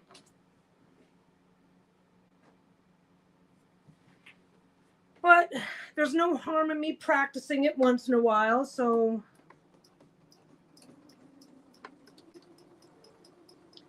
I've already kind of, I don't think it's going to be all that obvious from a distance. And if I'd have actually cared, I would have switched. Oh, serpentine. Oh, yeah, okay, that would work. That's probably something I should have considered. Mind you, if I really have a bee up my bonnet about that, then I could also just come back and put more stitches on either side. I've seen people do that. Sorry, that was an uphill stretch. Yeah, I'm still a little bit beside the ditch. I'm okay with it. That's what I've got to start doing. I've got to start, like, I mean, it's a good on the back. And it's fine. It shows, but I don't think it's really taking away from the design. So it's all I really care about. There. And now I can finish it.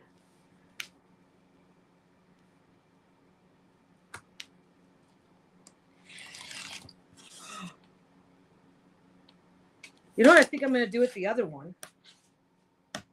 I have got enough of this in my little bucket to make at least one pillow. Maybe that's what I'll do. Maybe that's something I'll do. Maybe, I don't know if I'll do it later tonight or tomorrow or the next time I come on to hang out with you guys.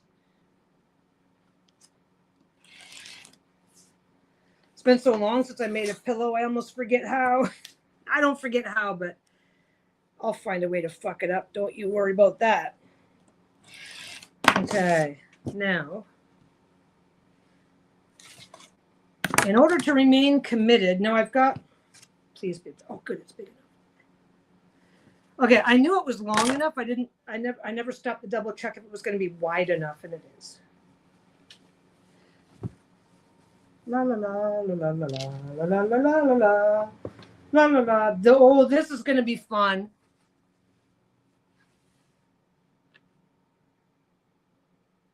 Yeah, I like the way it looks. I've got. I'll make a deal with you, Linda. Next time I say stitch in the ditch, if you're around, say no. Do the serpentine. Try it. Do it. Because I always forget. You mentioned serpentine. I'm like, yeah, I'm gonna try that, and then I forget it right up until you mention it again. I have just been doing the straight stitching for so long that it just doesn't. That my brain doesn't process anymore. Okay. This is the extra thick. Where's it? Yeah. Oh, yeah. No, this is. I like this. This is turning out. Okay. Which do I need? Oh, I must have already pulled them over here. And there they are.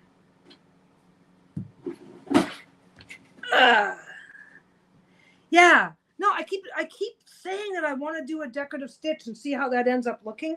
But yeah, it's not something and I'm the queen of decorative stitches on the edging of every bag, every cloth I make has decorative stitching. I don't know why I don't think of it for quilting. Because I bet you that's got to look really nice. And I've got I got a bunch of cool stitches I could be using. Stuff that's basic, stuff that's not so basic. And I'm really good at staying really close to the ditch, but getting properly into the ditch has always been a hassle for me. And I do know that it's part of the problem is me because I tend to go a little fast, which is fine. Okay. This is the drama. This is the trust fall.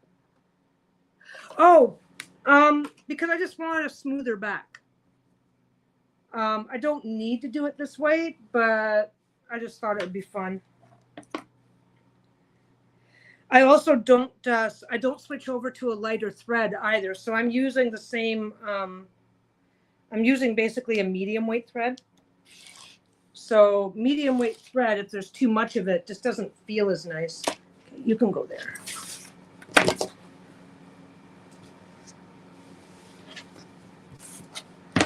Or at least that's my personal thing. Okay, don't mind me. I'm just trying to. There we go.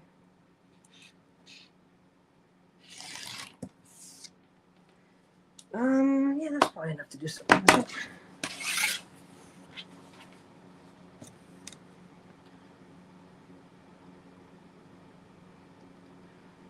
No, I have to do it this way because the edge is already there. So I have to do it. I'll be okay. My lighting feels a lot nicer since I'm better underneath the I'm right underneath the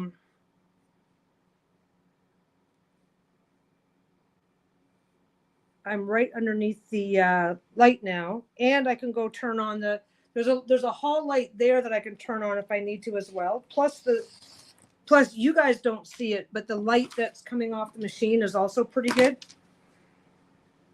Yeah, that's fine. This is extra thick too, so this is going to be super puffy.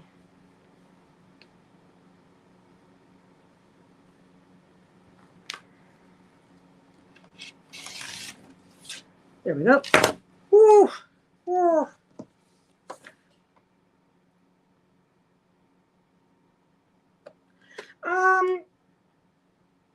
The larger pieces can go a little funky if they're not washed. You lose a lot of that crinkling effect, but this is an adventure quilt for FAFO purposes, so I'm okay with that. I think gotta get the other foot back on.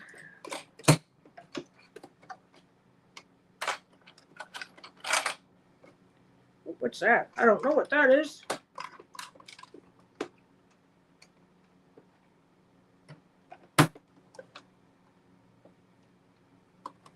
There we go. Yeah, no, this because I don't pre-wash, so I'm gonna get that funky effect. But I kind of go by a rule though, because this is staying in my house, so if I fuck it up, I can just come over later and put a few stitches here and there and tack it down that way. I don't know that I would leave a piece this big. I really don't. I don't think if I were sending this out the door, I don't think I would do that. I don't think I would have done it like this, because if it's not in my house, I can't fix it, right? But no, I've got a couple that are like this. Actually, Lisa's, no, that one's quilted. I did a quilt for Lisa where I did that intentionally on some pretty large pieces, and she honestly doesn't mind at all. Ooh, that's working out.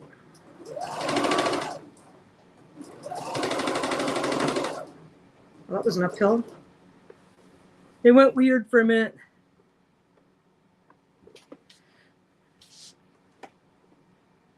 Yeah, I think the batting, yeah, I don't know. I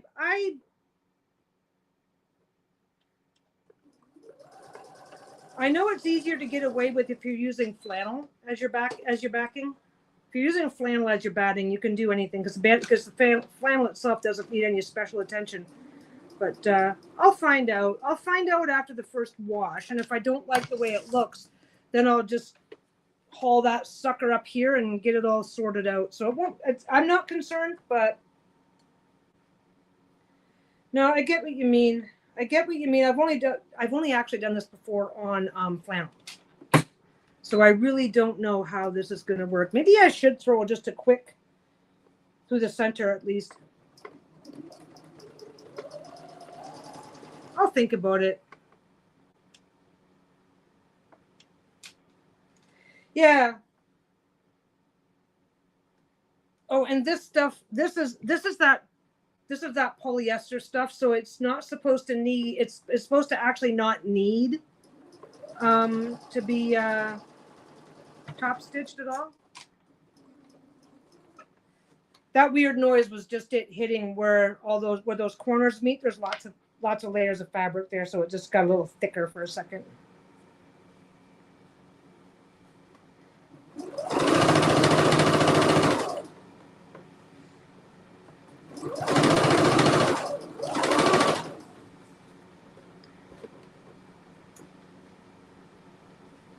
There we go. Now I think. Oh shoot! You know what? I'm going to do a serpentine in like 5 minutes. I can do a serpentine right now because I've got 4 or 5 pieces sitting over there that need to be done, that need to be finished, and I'm just going to do another one right now. Try the serpentine. Maybe not serpentine. I don't know. I have to figure out which one I want to use.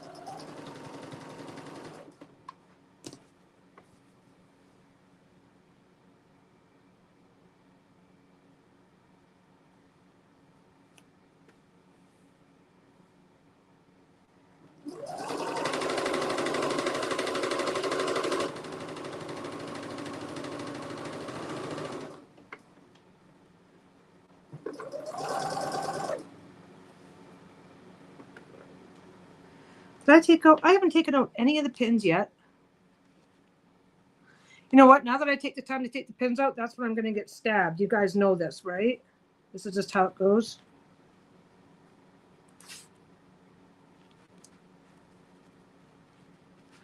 No, flannel does not need flannelette.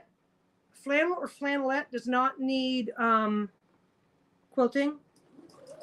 Okay, wait. Let me just say this right.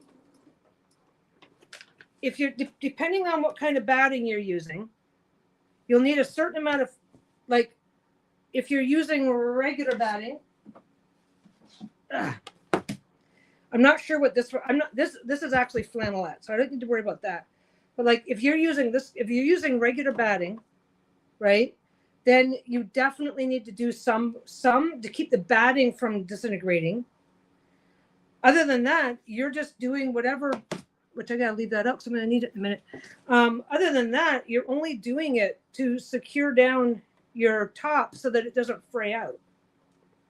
At least that's how I understand it. But yeah, like, okay, like the batting that I use is rated for 10 inches, which means I only have to put in stitching every 10 inches. And the batting is supposed to be able to hold up forever and ever and ever without more. There's stuff I can get that's rated for 4 inches. So it's like, what? No. I love my straight stitch on my binding. I don't know that I would change that. But no, if you use flannelette, you don't need any. Okay, if you're using flannelette, you do not need any stitching except for whatever you feel is necessary to hold your design down. Because the last thing you want is that to fray itself loose from the inside and start popping open. But as a requirement, no.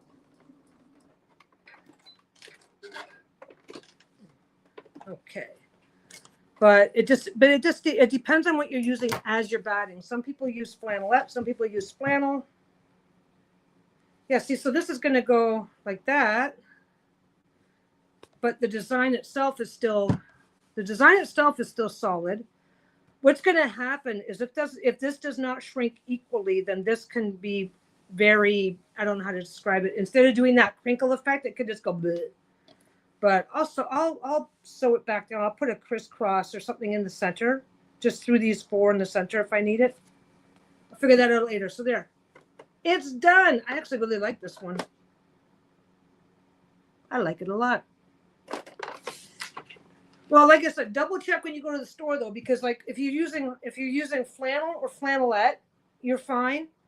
If you're using any of the actual batting that you get, just check and see what it's rated for, because the store I go to has a little card and it'll tell you if it'll say 4, 6, 8, or 10, and whatever number that is means you have to put a line of stitching at minimum every 4, 6, 8, or 10 inches. I get the 10 inch because I'm just lazy. Okay, so that one's done. That one's done. Oh, here we go.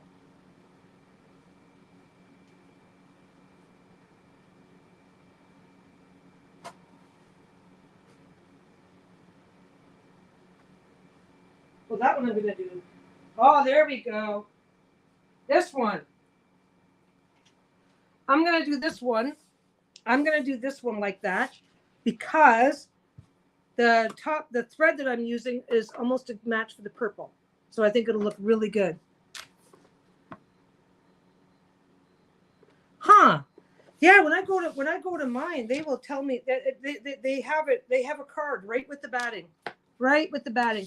But if you're using proper batting, then yeah, you really will want to if you're using proper batting, come on, where's the rest? I guess it's time to cut some more batting. Look at this. This is off by like, that's fine. It's good enough because that's got to come off. Let's get that lined up. Nope, that's not good enough. I try to use up my scraps first. Is that big enough? Nope, not quite. I know I've got more. Where's the rest of my batting? That's not. Oh, there we go. Nope, that's all my regular batting is just too small. I don't want to dig out. Wait.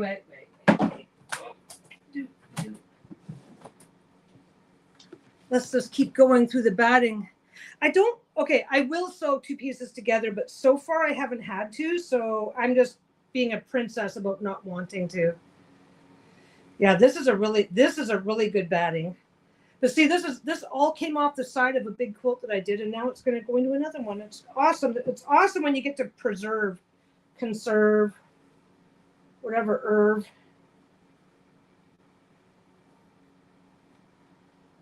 Looks like I'm not getting anything unless I do sew two pieces together. Nope. Okay. What do I got? Can you tell that the last quilt I made with this was black? Okay, I am gonna sew two pieces together.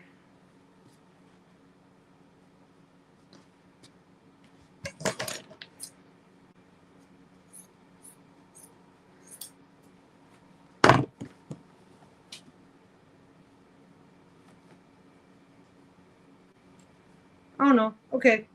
I'm gonna say, look, I just found the right size piece, but nope. See, this is what got me started on this having to do something to use up all these scraps, because when you do a regular size quilt, you have to leave a bunch of extra. Like, you get a piece of this and it's 108 inches wide, but you've only got like an 80-inch quilt, so you got to lay it out, right? And then you've got like 20 inches on each side, and then you trim them all off, and most people just throw this away. So it's like, no, I don't want to do that. Okay, back to the stitch in the ditch whip. Why? For reasons. Oh yeah, I got way more fabrics than decks. My God,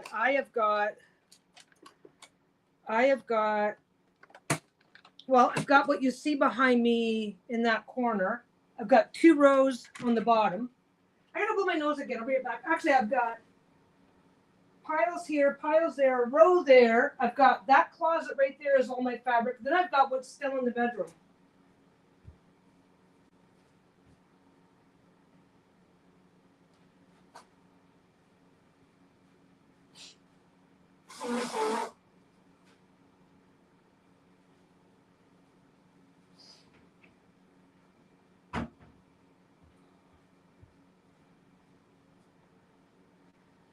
I've got crazy amounts of all of this shit. Okay, so I'm going to put 2 pieces together. This is actually pretty easy. You get that, and you put it where you're not going to lose it, which means I'm immediately going to lose it.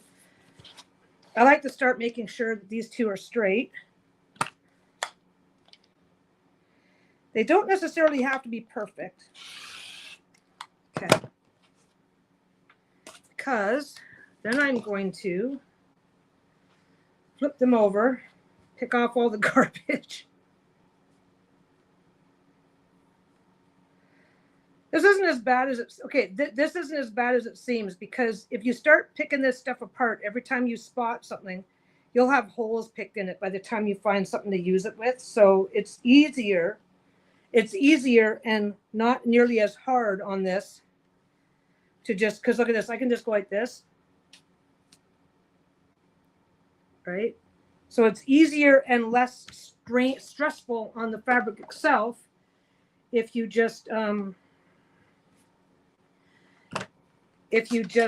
leave it and then sort it out as you're using it. I say the same thing about frays on your fabric too. Picking them off as you go just leaves you with less to work with. So I'm just starting here. Lift the foot up. Get these two touching.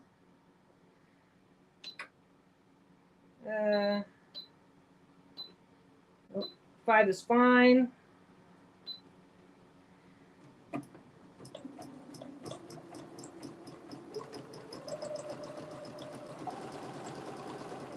You actually want a loose zigzag on this. If it's too tight of a zigzag, well, okay. It depends on how sensitive your sense of touch is. If it's too tight of a zigzag, then it's almost like then you can really feel it. So you want a fairly loose zigzag.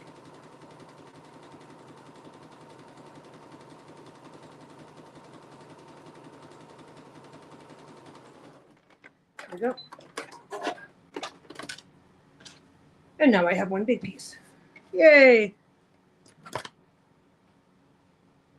Yeah, I don't know how many fabrics I've got. Maybe that's something I should do one day, is just go through. Yeah, maybe one of these days I should go through and just see what I've actually got. Okay, so I'm also going to go off to the side because there's already a layer of stitching here. If I line this up with this, it's not really going to hurt anything, but it might make it feel a lot like, it might make that scene feel a lot more intense. Like when you're like, I have a really sensitive sense of touch.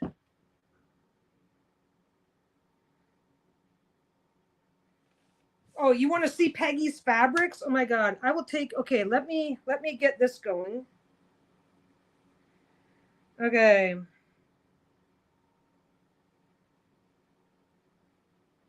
What am I doing here? That's what I'm doing here.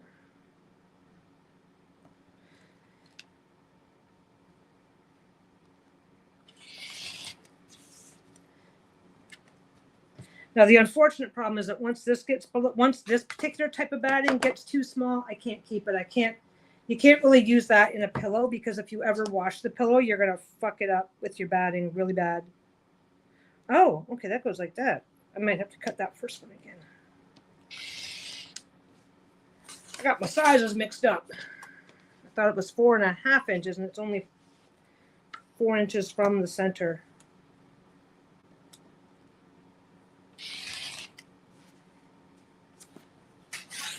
I don't mind.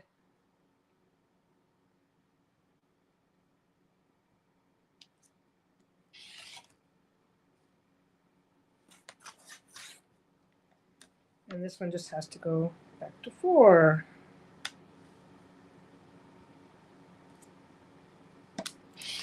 There. I'm going to keep this one because it might be fine, and I'll keep that one because it might be fine, but the little one has to go. Okay. Now, what do I want as a backing for this? Yeah, I'm still at 98% battery, so I can mess around for a bit. Okay. I don't want to use black again. I don't want to use pink either. No pinks.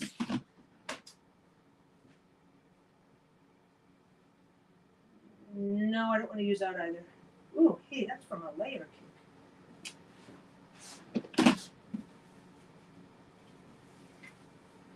Okay, let's use this one. Let us use this one. I just got to cut it to size.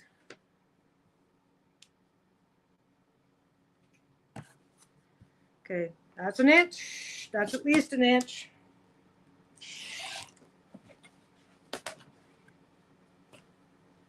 That can go there. Okay.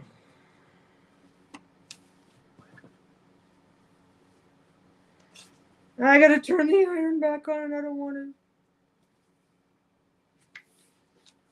Okay. I'm just going to set that there. There we go. 1 second.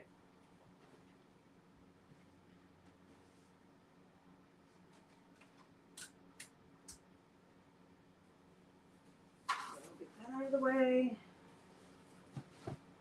out of the way. I can go there. I can go there. I can go there. Don't mind me. I'm just moving stuff around. I gotta give my iron 30 seconds to heat up. Come on. There we go.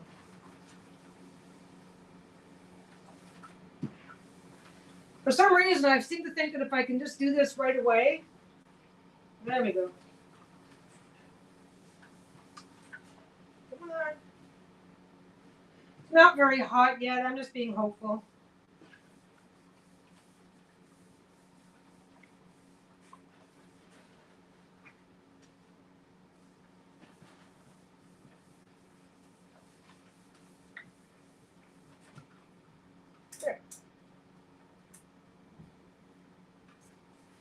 There we go. Okay. So.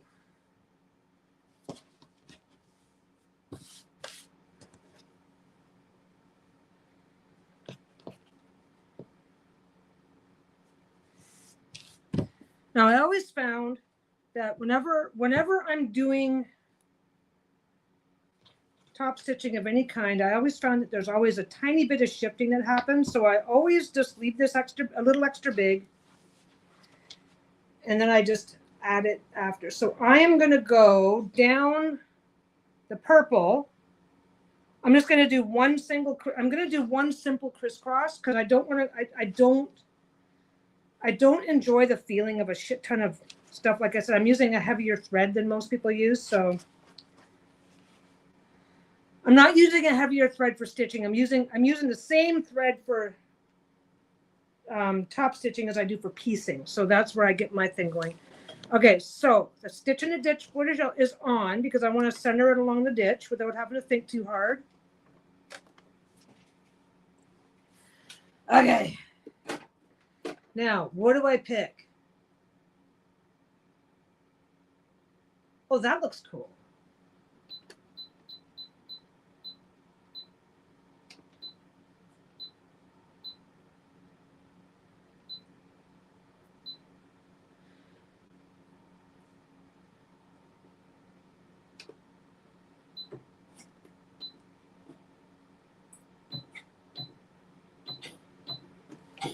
Let's see.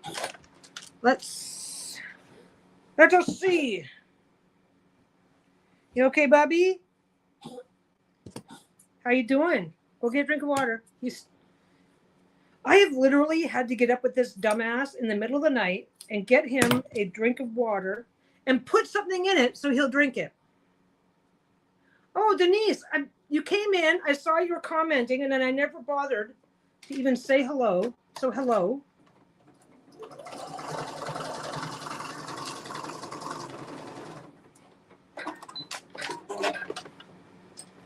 What about that one?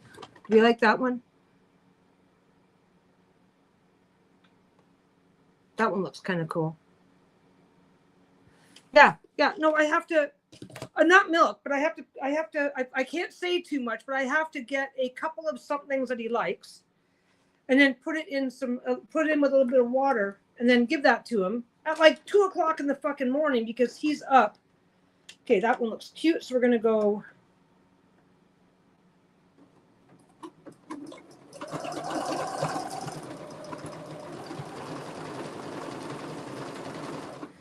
Okay. I don't know what's going on here because I've been doing fine. Yeah. Exactly. Just what Jenny said. And yeah, like, cause he'll just start middle of the night or wherever, but he'll just start doing that. And babies are the same way. It's like, oh, I have hiccups. Okay, whatever. I guess this is my life now. And it's like, so that's what he does.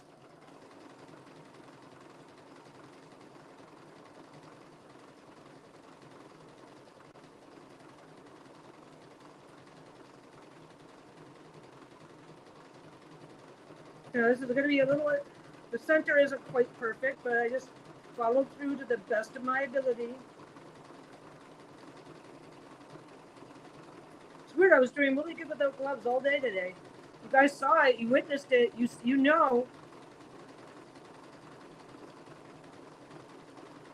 He woke me up. Oh, I can't. I still can't.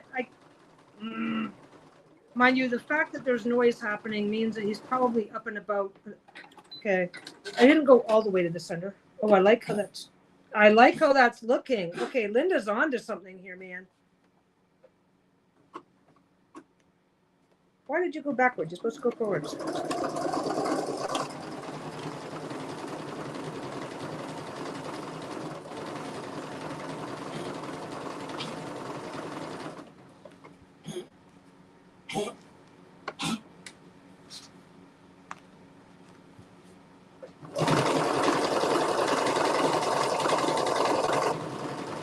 You know what it is? It is kind of like a baby with hiccups. So it bothers us way more than it bothers them, like by a massive landslide margin. I'm gonna go do that though. I'll give him a minute.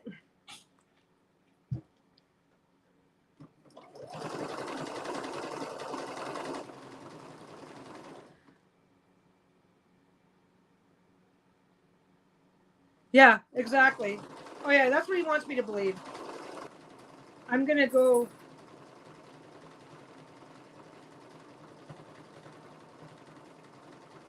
No, he's perfectly fine. He's like, whatever.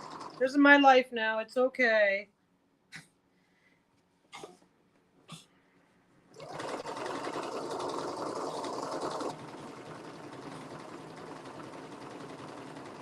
Okay, I like this a lot.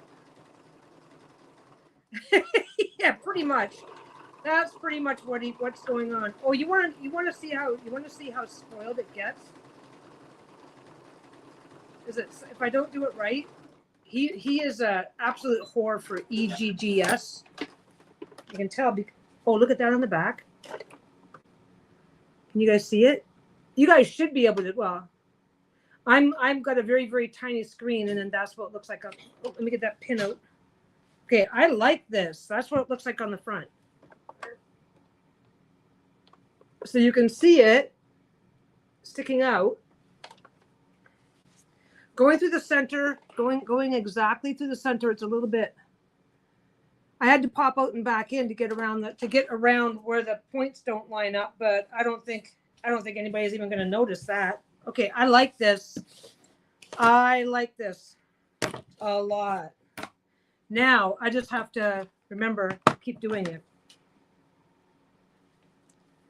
Oh, I think he went and he knows he'll feel better if he goes and gets a drink. Okay. I'm going to get this trimmed and ready to go. People talking about my fabric collection. Let's take a little walk, okay?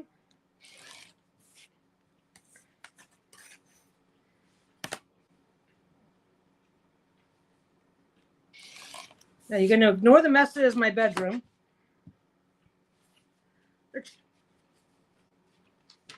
Yeah. No, two new things. A new type of block that I actually okay.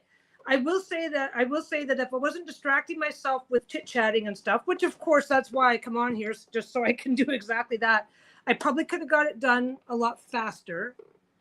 I'm definitely doing another one in the purples. I'm really happy with it.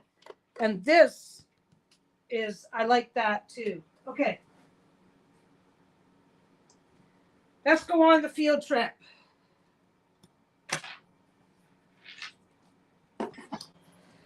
Now, okay, so we're going to come over here. So this is just scrap. I don't know. I know I'm not going to take the time to go through it all, but that's just scrap and leftover. This is what's set aside for my next couple of projects. And that's not counting. I believe, nope, it's not in there. That's going to be the moon and the moon fabric and the hummingbirds. So that's going to be that. Okay. So now I've got, I don't know if you guys are going to see very well. I've got that and that, right? 1, 2, 3, 4, 5, 6 piles. And they go down. These are fabrics that I don't use very much. These are fabrics that that's one there. Here's the next row of fabrics. I know you're not going to get a very good look here, but this is all the loose stuff that's in the front, and there's more here.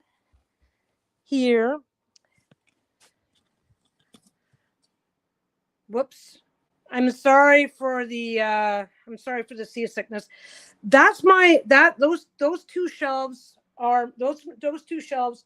are probably over 100 yards. They've got to be over. They're probably about 100 yards per shelf of the stuff that I don't use very much. This is my bolts starting here. Channel fabric, some really nice stuff. This one here's got to find its way into a project. That's really nice witchy fabric, all kinds of stuff here. Okay, so that's what I have sitting out. So there's about 20 or so yards of, maybe not 20. Well, yeah, there's probably 10 to 20 yards of fabric just in that alone. Okay. Yeah, I probably do have more fabric than she has decks. Okay, so that's that. Lots of more scrap in the bottom. Stuff there. That's all the batting. This is the different battings. Like this is just like 10 yards of flannelette. Diaper fabric. A lot of people use it for diapers. There's that. There's all that. Okay, now come with me. I got up. So we know that I have to say my adioses in a couple of minutes. So up there is white and black fabric. That is the, stop, you're distracted. Now I can't think of anything. And this is a little bit of batik that I've got, some extra stuff. So this is my small amounts. This is small amounts, a yard, less than a yard of different fabrics. So that. I know it's getting harder to see because of the bad lighting, guys. So these are all sorted by color: black, blues, greens, oranges and reds, browns, purples. Where are we? Let me see if I can get a little bit extra light. This is why I don't end up doing this that often, because it's kind of hard to get good lighting. So this is all black, right? And underneath of it is all my colors. And these are part bolts. Oh yeah, I kid you not, there's some projects that I'm thinking about making. Okay, remember I told you I was teasing Lisa about doing a Hello Kitty spiderweb themed one? If I plan it right, I can possibly have it done like in an afternoon. Okay, so that's what's out here. And then when we come in here, you guys, there's nothing to see. You guys don't have to see the mess that is my. Okay, so that's an old pillow. That's an old pillow that I'm going to take apart and maybe reuse. I had it as a pillow before. That's a pillow that I made. I made this pillow. I'll put that there. There's the rest of my proper batting. Then we get up here. This is all wide backing. This stuff is really, really wide. So I can make an entire quilt top and then just drop it onto a solid piece of fabric. I'm thinking about taking this blue one and making actually a sheet out of it. I'm super lazy about using sheets. I've got some leather and some silk and some faux velvet. These are all my panels.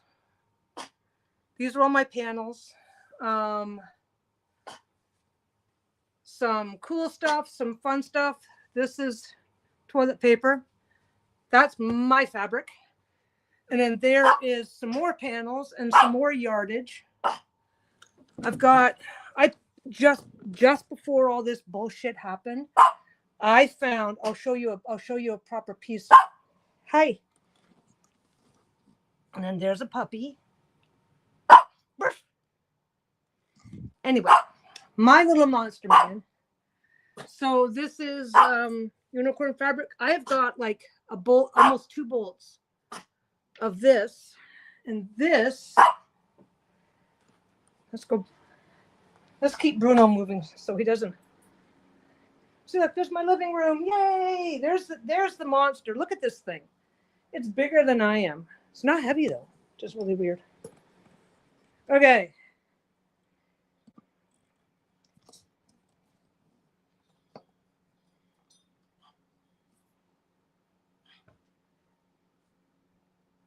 Yeah, there it is.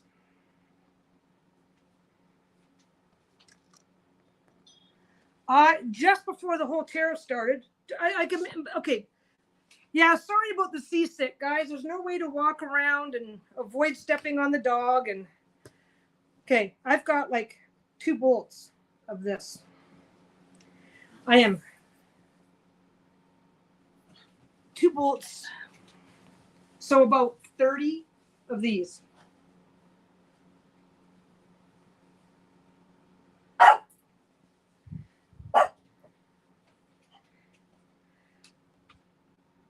Yeah, that TV. Well, Lisa bought it. Lisa bought it for herself, and I fully supported it. Hey, Bubby! Oh, now he's barking. So yeah, so I've got a massive. I was gonna put a bunch of these. I got these about 6 months before the whole tariff stuff started. So it's kind of hard to describe it, like. Because I've got so much stuff that it's like, oh, this is really cool. I'll buy it, and then I'll buy it, and then when I get time, then when I clear up some of my backlog, I'll start putting some of these in, because and I've had them in the shop. I had them in the shop before, because when they're this big,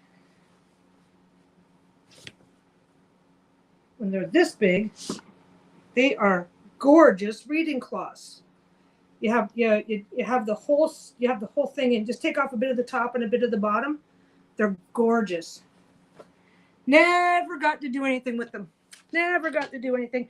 But I'm not getting rid of them. I'm not getting rid of them.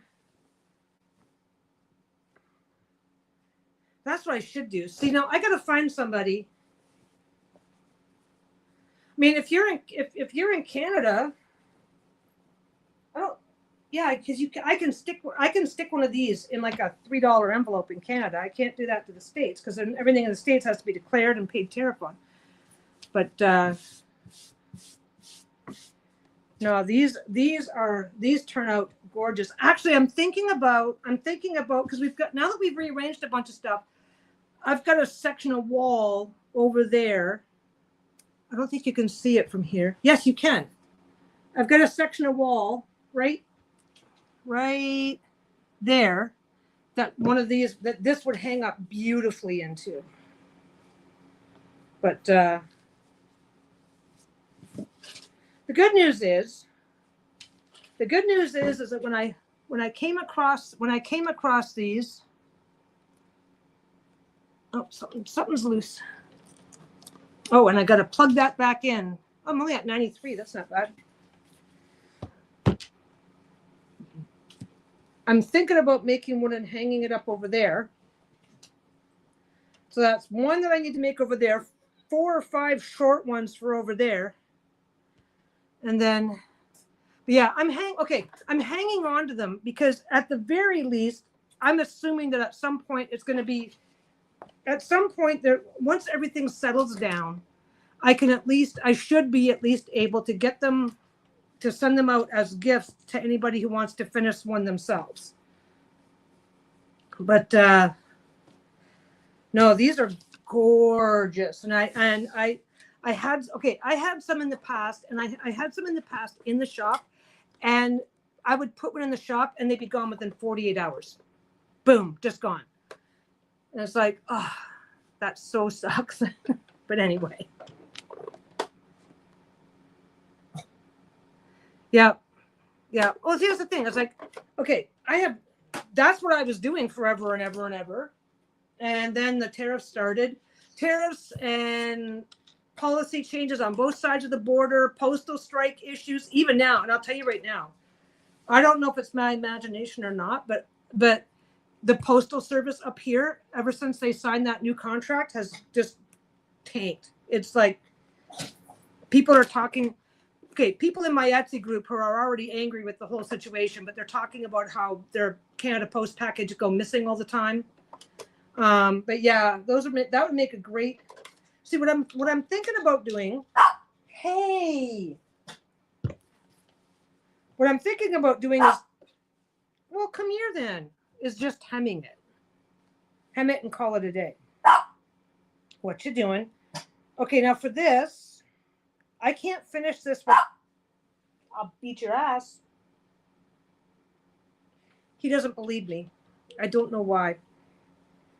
But yeah, so I put that. I said put it down, and then I was going to lose it anyway. Yeah, at one point, I probably had.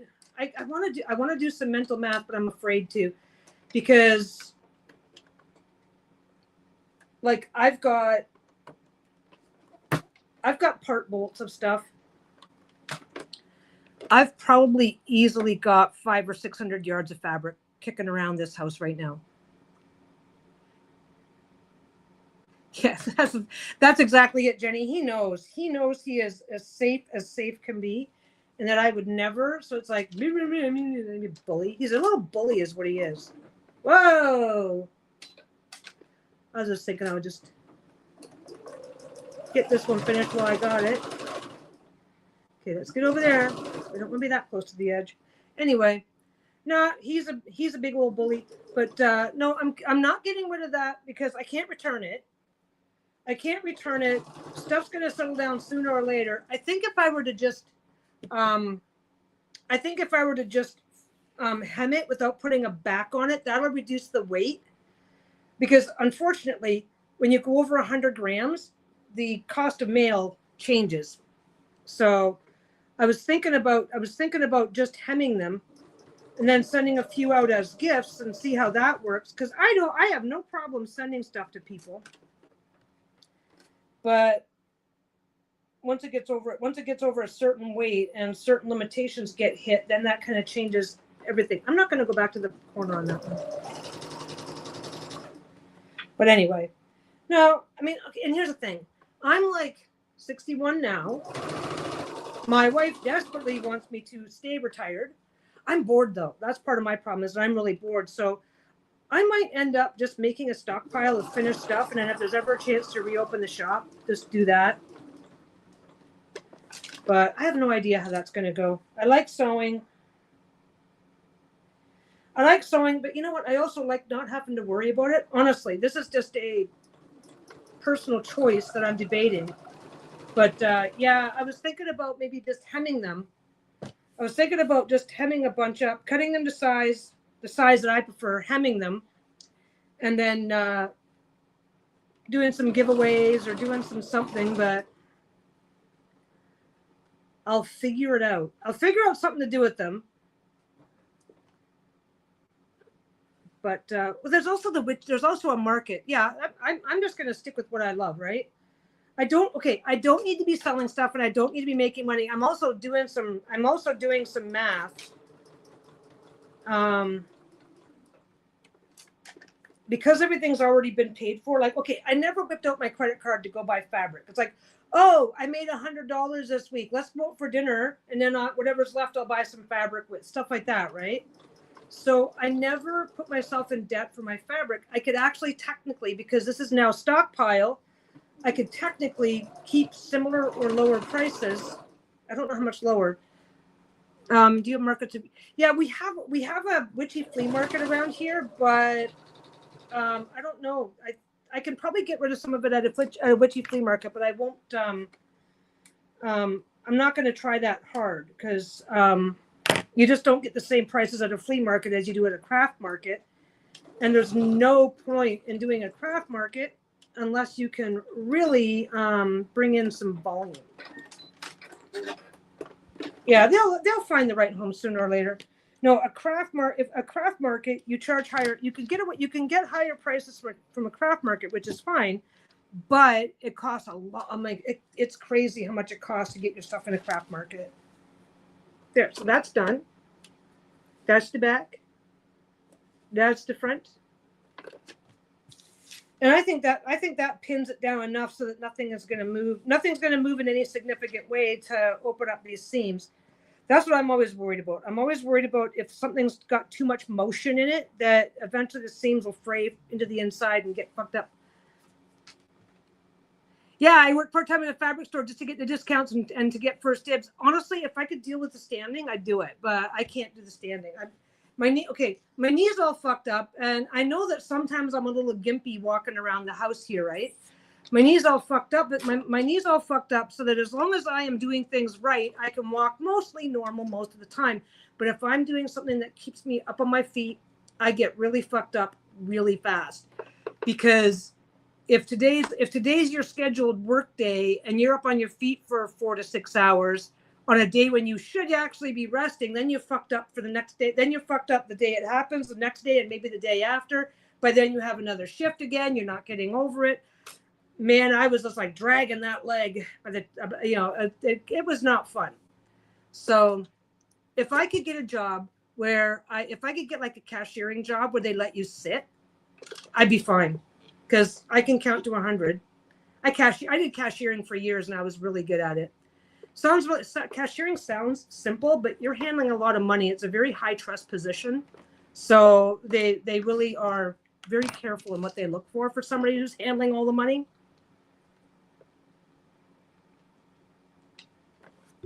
But no. I will figure that out. Maybe I will do it. Maybe I'll do a few. Maybe I'll just hem a few for the next witchy market and see if they sell. So I got one more. Yes. Okay. Yeah, because if I were to do this,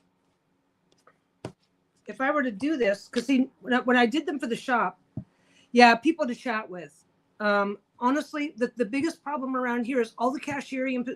I have never seen a cashiering position that, because, okay, when you're doing the cashiering, you're going beep, beep, beep. Okay, give me money. Boop, beep, doop. They're all stand-up jobs. It's like, get me a fucking chair. But yeah, because if I'm having a bad day, if I'm having a bad day, I can choose to stand. I can choose to sit, and it was long ago, and they've closed a lot of fabric stores over there, though. Now it's a certain boutiques. Yeah.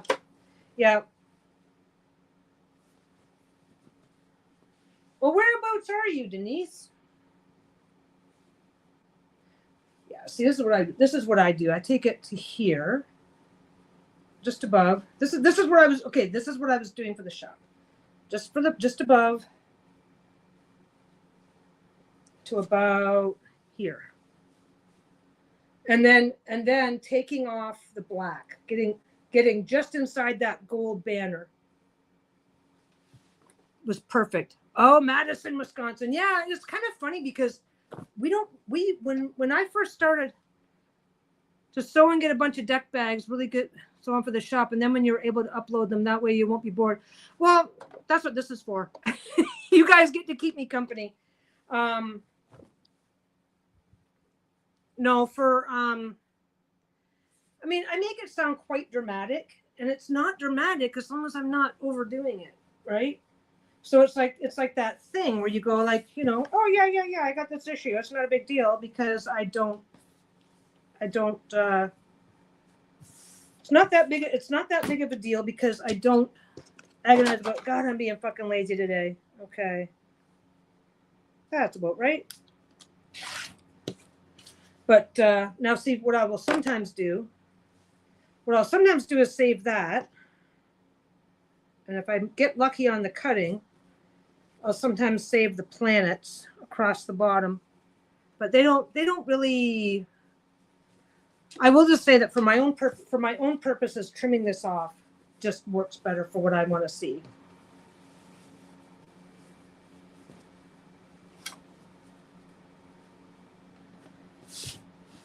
Zip, zip, 2 inches. 2 inches is that way. But I'm just checking something because I can. Yeah, Joanne, I actually got a couple of fabrics from Joanne a couple of different times. Okay, now this side, doing it this side always annoys me. Yeah, see, those aren't lined up properly. Come on. Okay. Do. Anyway, I see for this here, I just cut. I always just, because it just lining all this up is a pain in the ass. So I scissor cut, or I can get my cutter up. I go right down the gold because I'm not using it anyway. He gave up. He's actually going to let me hang out. No. Unfortunately, now this piece I'm going to say, the unfortunate reality is that I've got about 30 of these. So there's no benefit to this. This is the funny thing is I did a couple of these panels doing the whole panel, so I wasn't wasting anything. Yeah, no, I'm not keeping those pieces. But the problem is that I put a couple in the shop doing the entire thing. Nobody was interested. But as soon as I took off the top and the bottom, I couldn't keep them in the shop because people wanted them. Because it's too long. So when it's full length like that, it looks like a wall hanging. When it's shorter like this piece I'm saving though because I like this design.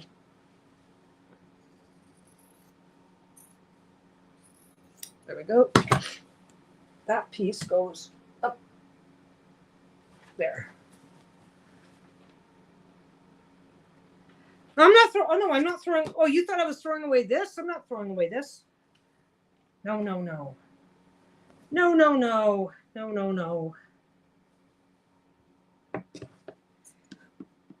Now, one thing I did on this before was I went all the way around single one of these, but I'm not gonna. I just want to hem this and see what it looks like hemmed.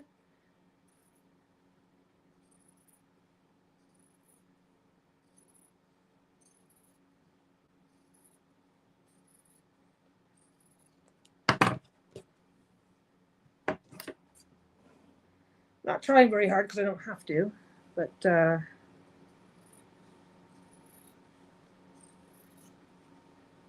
I'm just cutting exactly along this gold right here. Honestly, if I hoarded those planets, I should be hoarding the planets. Hey, actually, you know what? I'm going to hoard the planets from this piece because I might not be doing any others for a while. Watch this out, baby. There, I'm hoarding the planets. Make you guys happy. Where'd the planets go? Oh, planets are over there. That was just the top. I think there's planets along the top too, isn't there? No, see, well, I'll keep it. I just realized I don't have any. Okay, I made a bunch for the shop. I bought like 5 or 6 of these like years ago. Boom, boom, boom, boom, boom. Whenever I had a chance to make one, I would make one and then throw it in the shop. Within 48 hours, it's gone. They were just going crazy, except when I did a full size one of these. When I did the entire thing, nobody wanted it. I don't know why. I don't know what the deal was, but they just didn't. Then I shortened it. Couldn't keep it in the shop. Now that I'm definitely saving though, because that's nice. Nice stars fabric. Okay.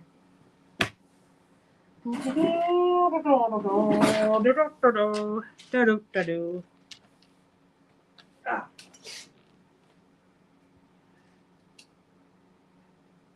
There you go. You're okay, baby. Nobody's touching you. I'm not touching you. You're okay. Anyway.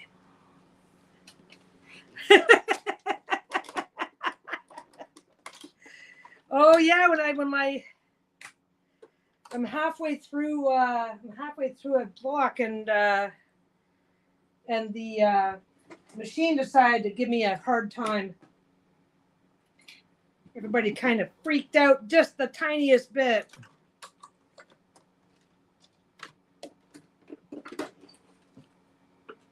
There we go. Okay, now I'm not taking this very far because Doing a pretty good job of using this one up though. Hopefully I'll have one gone by the time that next thing is done. Anyway, this feels weird, you know, but by now my wife would be going, hello.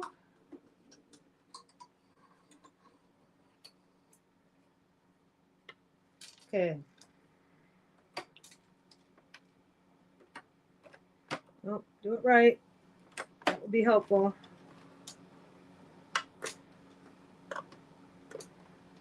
Under you get.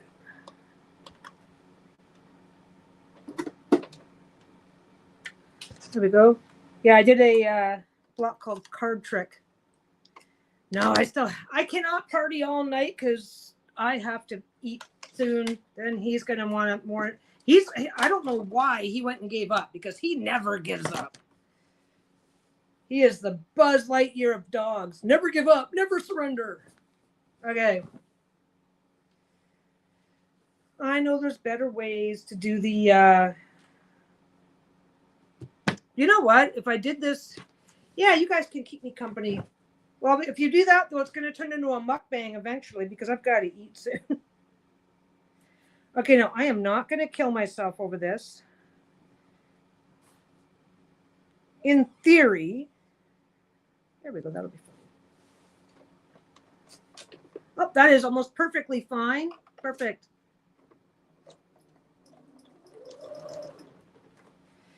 There. There's little tricks you can do when you're folding your fabric into position and stuff about how to fold it under. With this one here, I'm just tucking it back so that the edge of the fabric is meeting. Yeah, you guys aren't going to be able to see it from your angle. I'm making sure that when I fold this under, I'm tucking it in such a way so that the edge of the fabric is just meeting up at the edge of the foot, which means it's going to be a consistent width all the way down. What are we doing? Pin? Fuck no. No, pinning is for cowards. Or rational, reasonable people, neither of which describes me. Besides, for pinning, when you're doing this, the idea here is to keep all your stuff lined up.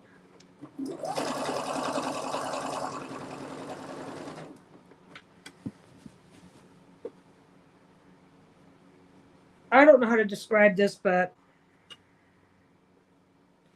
you just fold this, roll it backwards, get it folded over, make sure it's lining up. There's marks here. So as long as it's meeting on those marks, then I'm within like 1/8 of an inch of where I want it to be.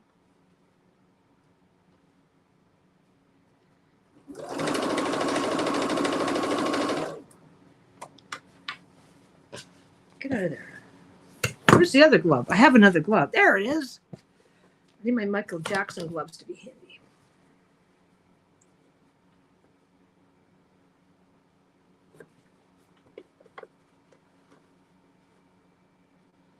There we go. Let's get it all right. There we go.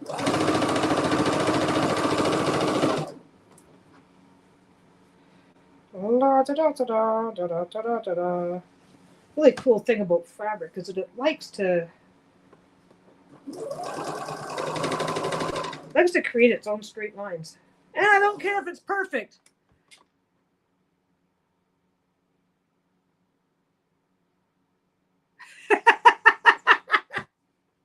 That's like Lisa and I. My God, we are so bad. We'll be sitting there doing absolutely nothing. It's like, la, la, la, la. And then one of us will get interested in something, and the other one's on, hey, what you doing? What's going on? How's life? What's new? We do that to each other constantly. We're horrible for it. Okay, like that. La, la, la, la, la, la, la, la, la, la, la, la, la. Again, I'm not trying too hard. Perfect. Back up.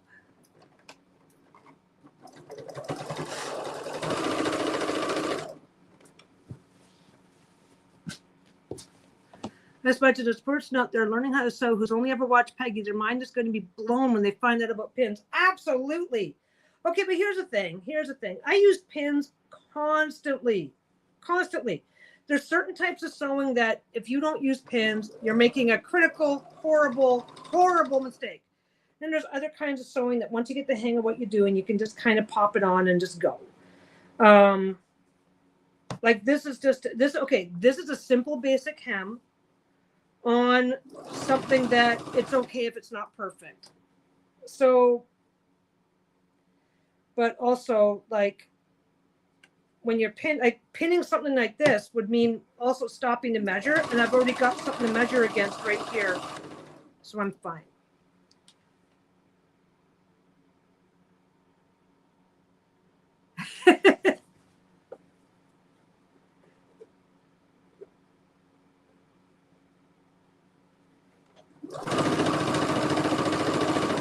Anyway, I'm going to finish this.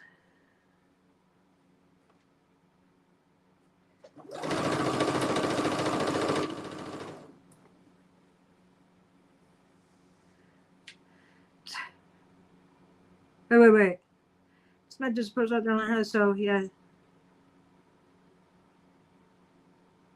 Yeah, there's no, except for when I line up certain things wrong, then Linda and Jenny become the quilt police. It's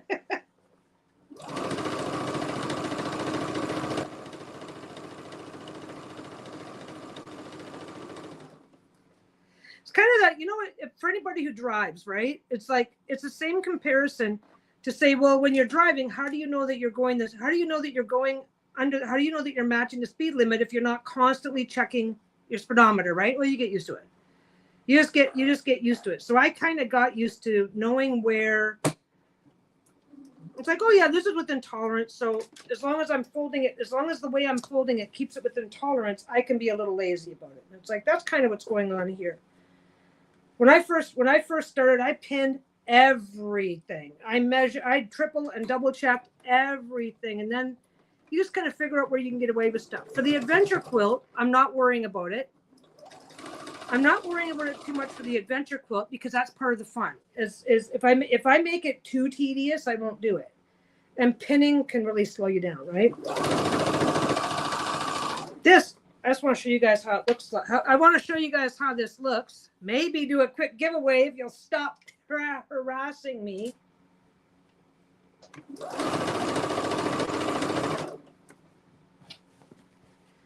And no, this one is not going to be perfect. I'm not even trying that hard. This is definitely a FAFO. I thought maybe I'd show you what I'm going to show you what I'm all about here. Because I might just do a bunch.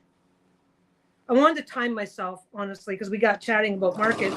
It's like, how long would it take me to get 3 or 4? Yeah, now you all love me. Yeah. Yeah, if I ignore the speedometer for too long, I'm all of a sudden over 20. Yeah, but the minute you see a cop, you know exactly what the speed limit is without looking, don't you? You know, I'm the same way. I start speeding up a bit. Yeah, this is not taking long at all. I could probably sit down and do half a dozen of these without, okay, because up until today, the only time I ever did these, they were on backing. All of my reading cloths, I have never done a reading cloth of any kind that's not reversible. This is my first ever non-reversible. Yeah. Look at Mel's sucking up. I love torturing you guys right back. I don't know why. There we go. If I can make this look good without trying too hard, then maybe I can take them to the next flea market. I can't justify keeping that fabric forever. Oh, there we go. I can't justify keeping the fabric forever. I don't want to throw it away. I don't mind giving some of it away, but I'd like to at least make back. I'd like to at least make back some of what I paid for this.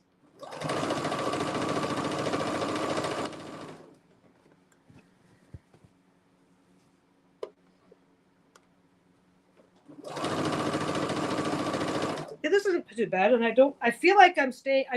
Okay, when I flip it over and we can take a proper look at it, because if it looks like it goes like this too much, then I will have to figure it out and actually sew like a human being instead of a FAFO expert.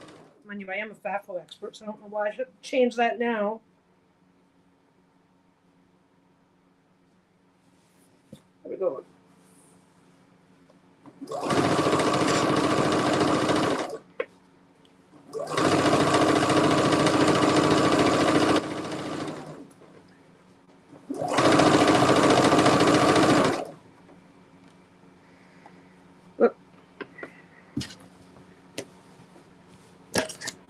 I just have a little bit of loose thread that's going to be a bitch to get out if I sew it first.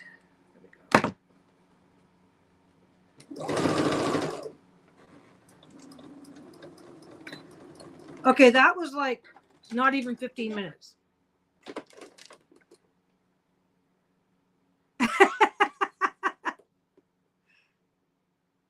Yeah. Oh, yeah, you got to have fun with stuff. Okay.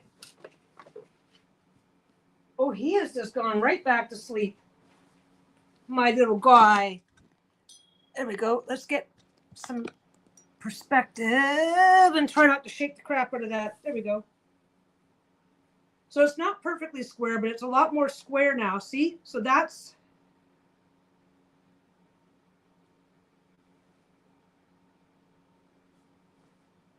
looks good. So that's what I was doing.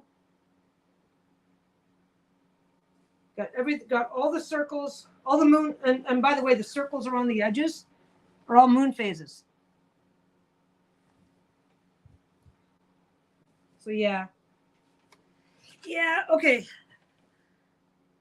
How did I do it before? Let's see if I can do this. Yeah, it turned out really nice. Zero waste. I always, you know what? I try for zero waste, but sometimes if you know there's going to be waste, then minimal waste is fine. But yeah, like I might be able to use most of that in something else. So let me just do that. Let me do that just to keep it all exciting. Okay, let me see. Can I do this? Oh. Choose a.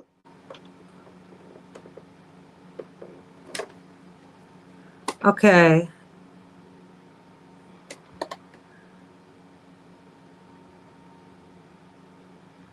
Oh, interesting.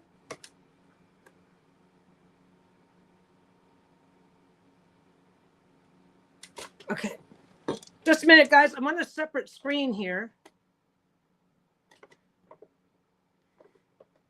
No. I want to go. There it is. Hashtag.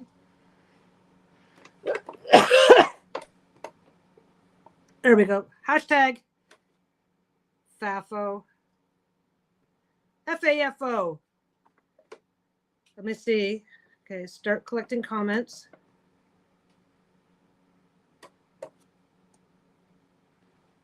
There, I'm back. Hashtag FAFO. Hashtag FAFO if you want to win this.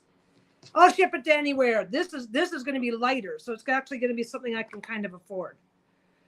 Okay, I can afford it. If I can't afford it, I won't do it, right?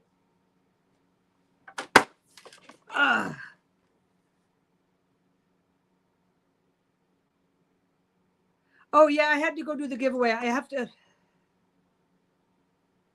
Oh, right, because the minute I leave, it goes black, doesn't it? Yeah.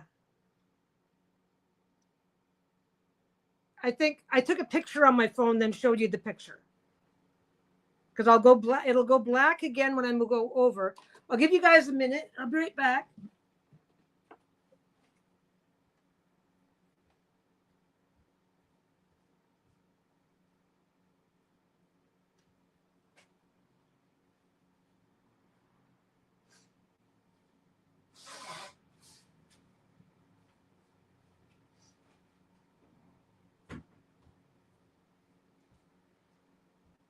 It's okay, baby. Yeah, he started. Oh, I forgot. I got up to get the phone, didn't get the phone.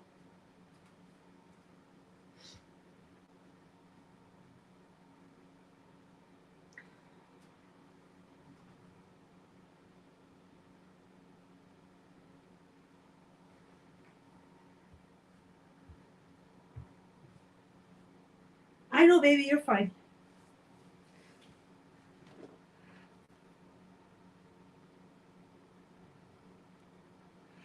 Yeah, so just type in. Oh, who just came back? Oh, that was me. Never mind. Okay. Don't mind me. I'm just like staring at my phone. This is how I look when I'm on my phone. Perfect. Okay.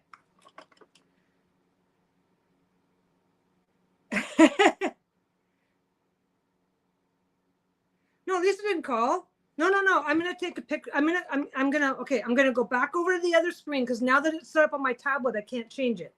So I'm gonna go back over to the other screen and come back and do the draw. Then I'll come back with the winner. I'll take a picture. Shame on him. Oh no. That is just so not cool.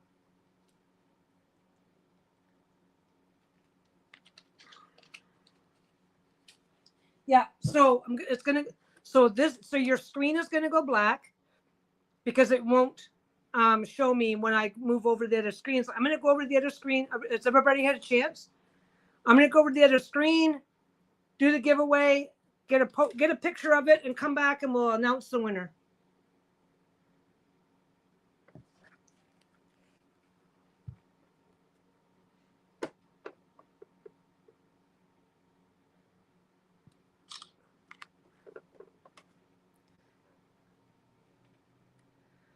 I'm back.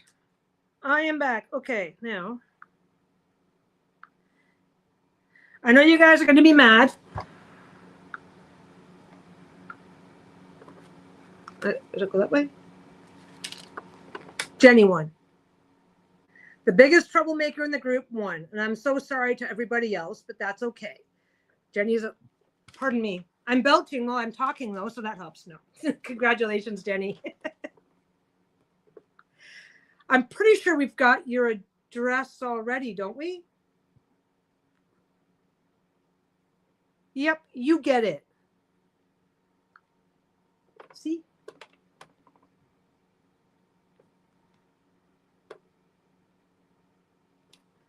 Bruno approves.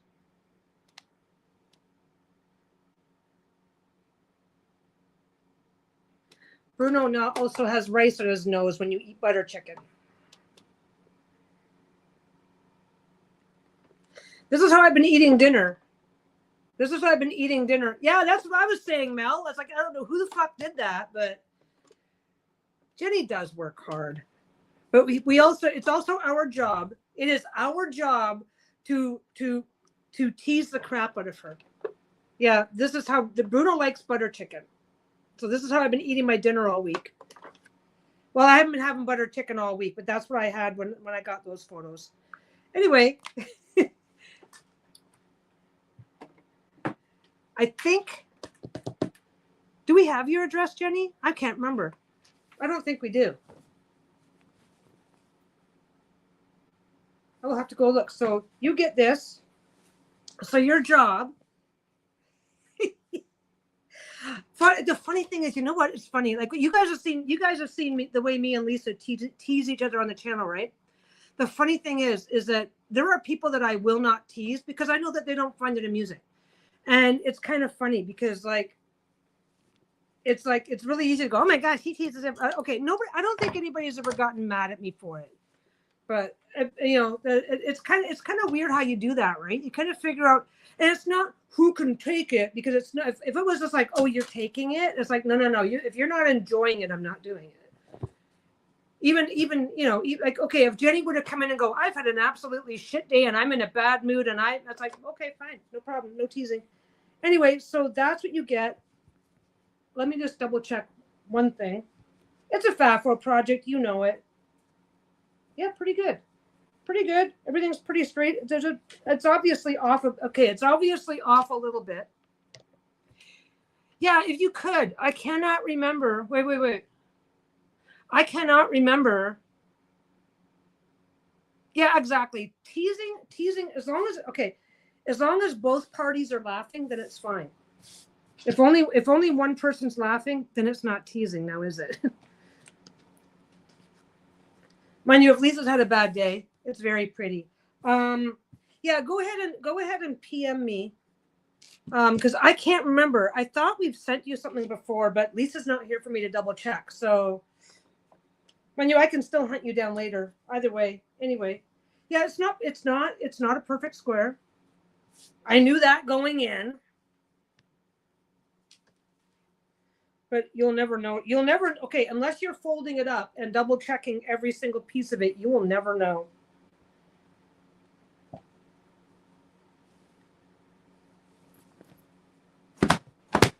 What you do is you get your corners, you get your other stuff. Yeah, it's fine. It's fine. And ideally, yeah, Lisa is coming back tomorrow. I get my wifey back. Yeah, this should be just fine. There you go. That's what it's going to look like in your envelope. But yeah, go ahead and oh,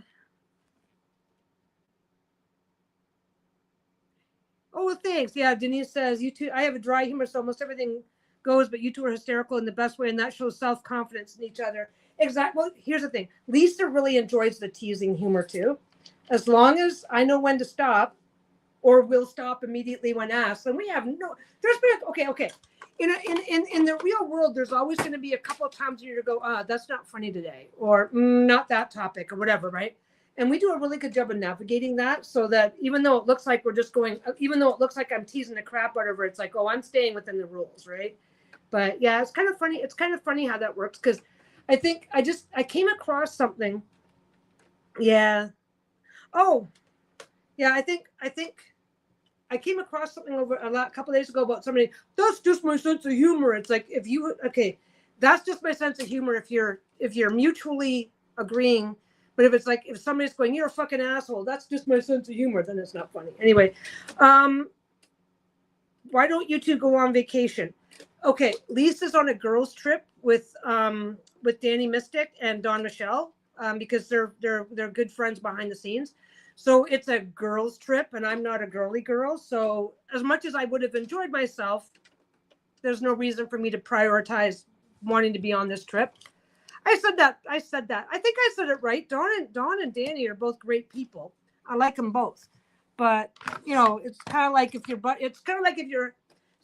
your husband was going on a fishing trip and you're going, well, can't I come and hang out with your buddies? It's like, fuck no, I'll stay at home. And Bruno is becoming he is very high needs. He needs a lot of time and attention. He's got a laundry list of shit going on now. Nothing. He's happy. And as far as we can tell, he's pain free, but he needs a lot of, well, we can't, because we can't get a dog sitter for Bruno. We're thinking about a couple of places we could go for like a staycation, that sort of thing. Now that it's just Bruno, it's kind of a catch-22. When we had Sheila, and we only lost her in March, right? She had arthritis in her back. We couldn't take her anywhere. Bruno's very high needs. We can't leave him with anybody. So that caused a problem. Collecting. Yeah, you're collecting. But no, like we get out, okay, like we live we're only like half an hour outside of Vancouver. We do lots of stuff. Like we live somewhere where people save for years to come and visit. So there's plenty of stuff that we can do around here. So we're not missing out on getting away, but Bruno's high needs, so we can't leave him with anybody. So we either have to do something where he comes with us and pay the extra associated fees with having a dog wherever you end up, or one of us gets to stay home. So she's on her trip with the girl. She's on her girls' trip. I'm not feeling like I'm missing out, so I'm staying home. We don't have Shayla now, so we really haven't figured out what that does or doesn't mean for us for traveling, because we couldn't travel with her because of her arthritis. She'd just be in pain 24. It's this weird thing because it's like they're not kids, but they just can't. Bruno's not a, I don't know, like if he was a kid, you can take him into the restaurant, you could take him into the amusement park, you could take him wherever you want to go. We can't do that. So it's like We want to go where, yeah, it's just weird, right? Yeah, they're like kids. And he's very high needs now. So because we checked in with John, and John used to watch them when they were younger, but because John knows how to do his insulin and stuff like that, but everything else, it's like guiding a nearly blind dog around the house. And as far as I can tell, he's probably also nearly deaf.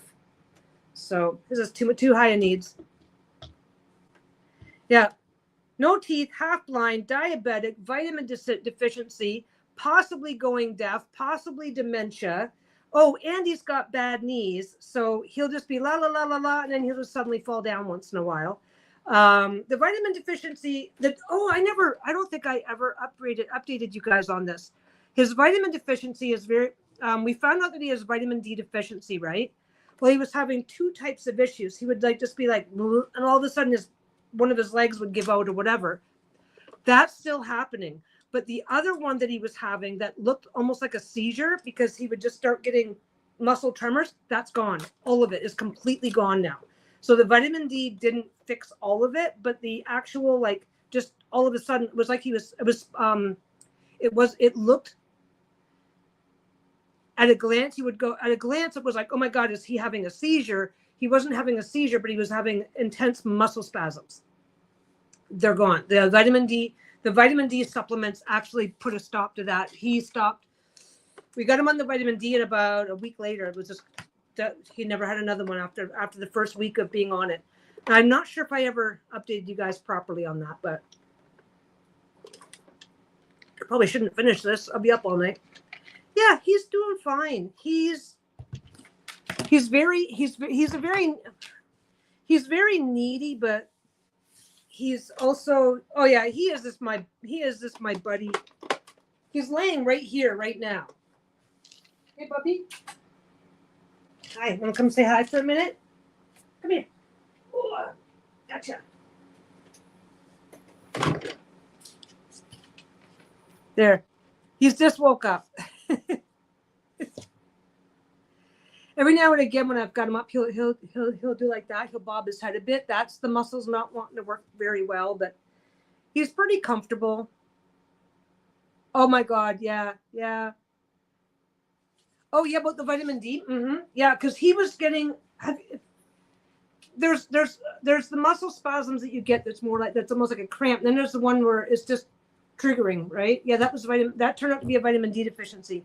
Where are you going? Are you sure? Don't fall down. Don't pee on Jenny's stuff. Just saying. I know. I wouldn't do that to you.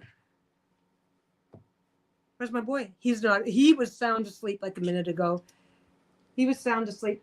Yeah, he's a very mellow, accepting dog. Hi.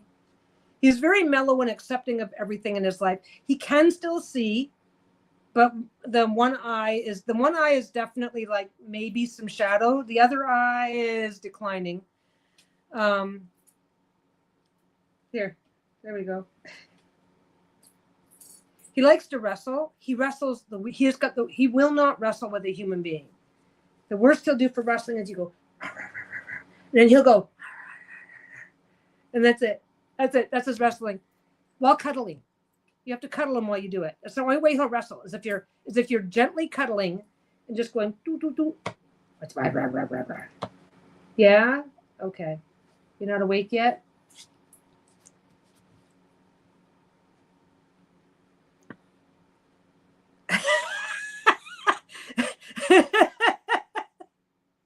Yeah, okay. He was never allowed on the table until I shut the shop down. There's no way I watch this. I'll use a small piece. I'll sacrifice a small piece. Oh, because you had a bath the other day. Yeah. I don't think it's going to pick it up. There it is. Yep.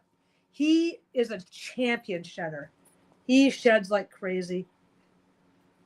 So he's never been around He's never been allowed to be this close to anything until I stopped with the shop. Am I a good boy? He kind of likes it because if he starts bugging me, I will get up and go do something with him. Whereas when I had the shop, it was like, okay, well, I got to work. I'd like to be able to help pay for that kibble. So, hey, my good boy, you gonna give me a wrist bath? Yeah, he just loves me. Yep, you're my baby. You're my big baby. He's also probably listening for a keyword because he understands certain words. No, he's just trying to relax. Hi. Did you want to go outside? Do you need to go potty? Did you want a treat? No, he just loves me right now. He's my boy. Anyway, I do have to get, it's 6 o'clock now. If I don't eat soon, I'm going to screw myself up later. But this has been awesome. I've been on for over 3 hours. Yeah. Oh, yeah. And we didn't do it intentionally, but he's got a big list of words that he actually listens for because once we figured, we did it by accident. And once we realized what was going on, we started doing it intentionally. I got you. Do you want to go outside? You need to go potty? Yeah. See, he's like, what? Okay, guys, I am going to go. I'm going to get my dog off the table. Watch your step. He doesn't do kisses, though. He doesn't understand. Yeah, that little head bob, that's the muscle weakness that he still has. But before, he would like, and then, yeah. So the vitamin D really made a big difference for him. Anyway, I'm going to go, guys. If I don't have just make sure I have your current address, Jenny. I'm pretty sure I've got it, but I don't have Lisa here to double check with. Thanks, everybody, for hanging out with me. It has been fun, and I will see you all soon. Okay, there we go. Let me press the correct button. Bye, guys.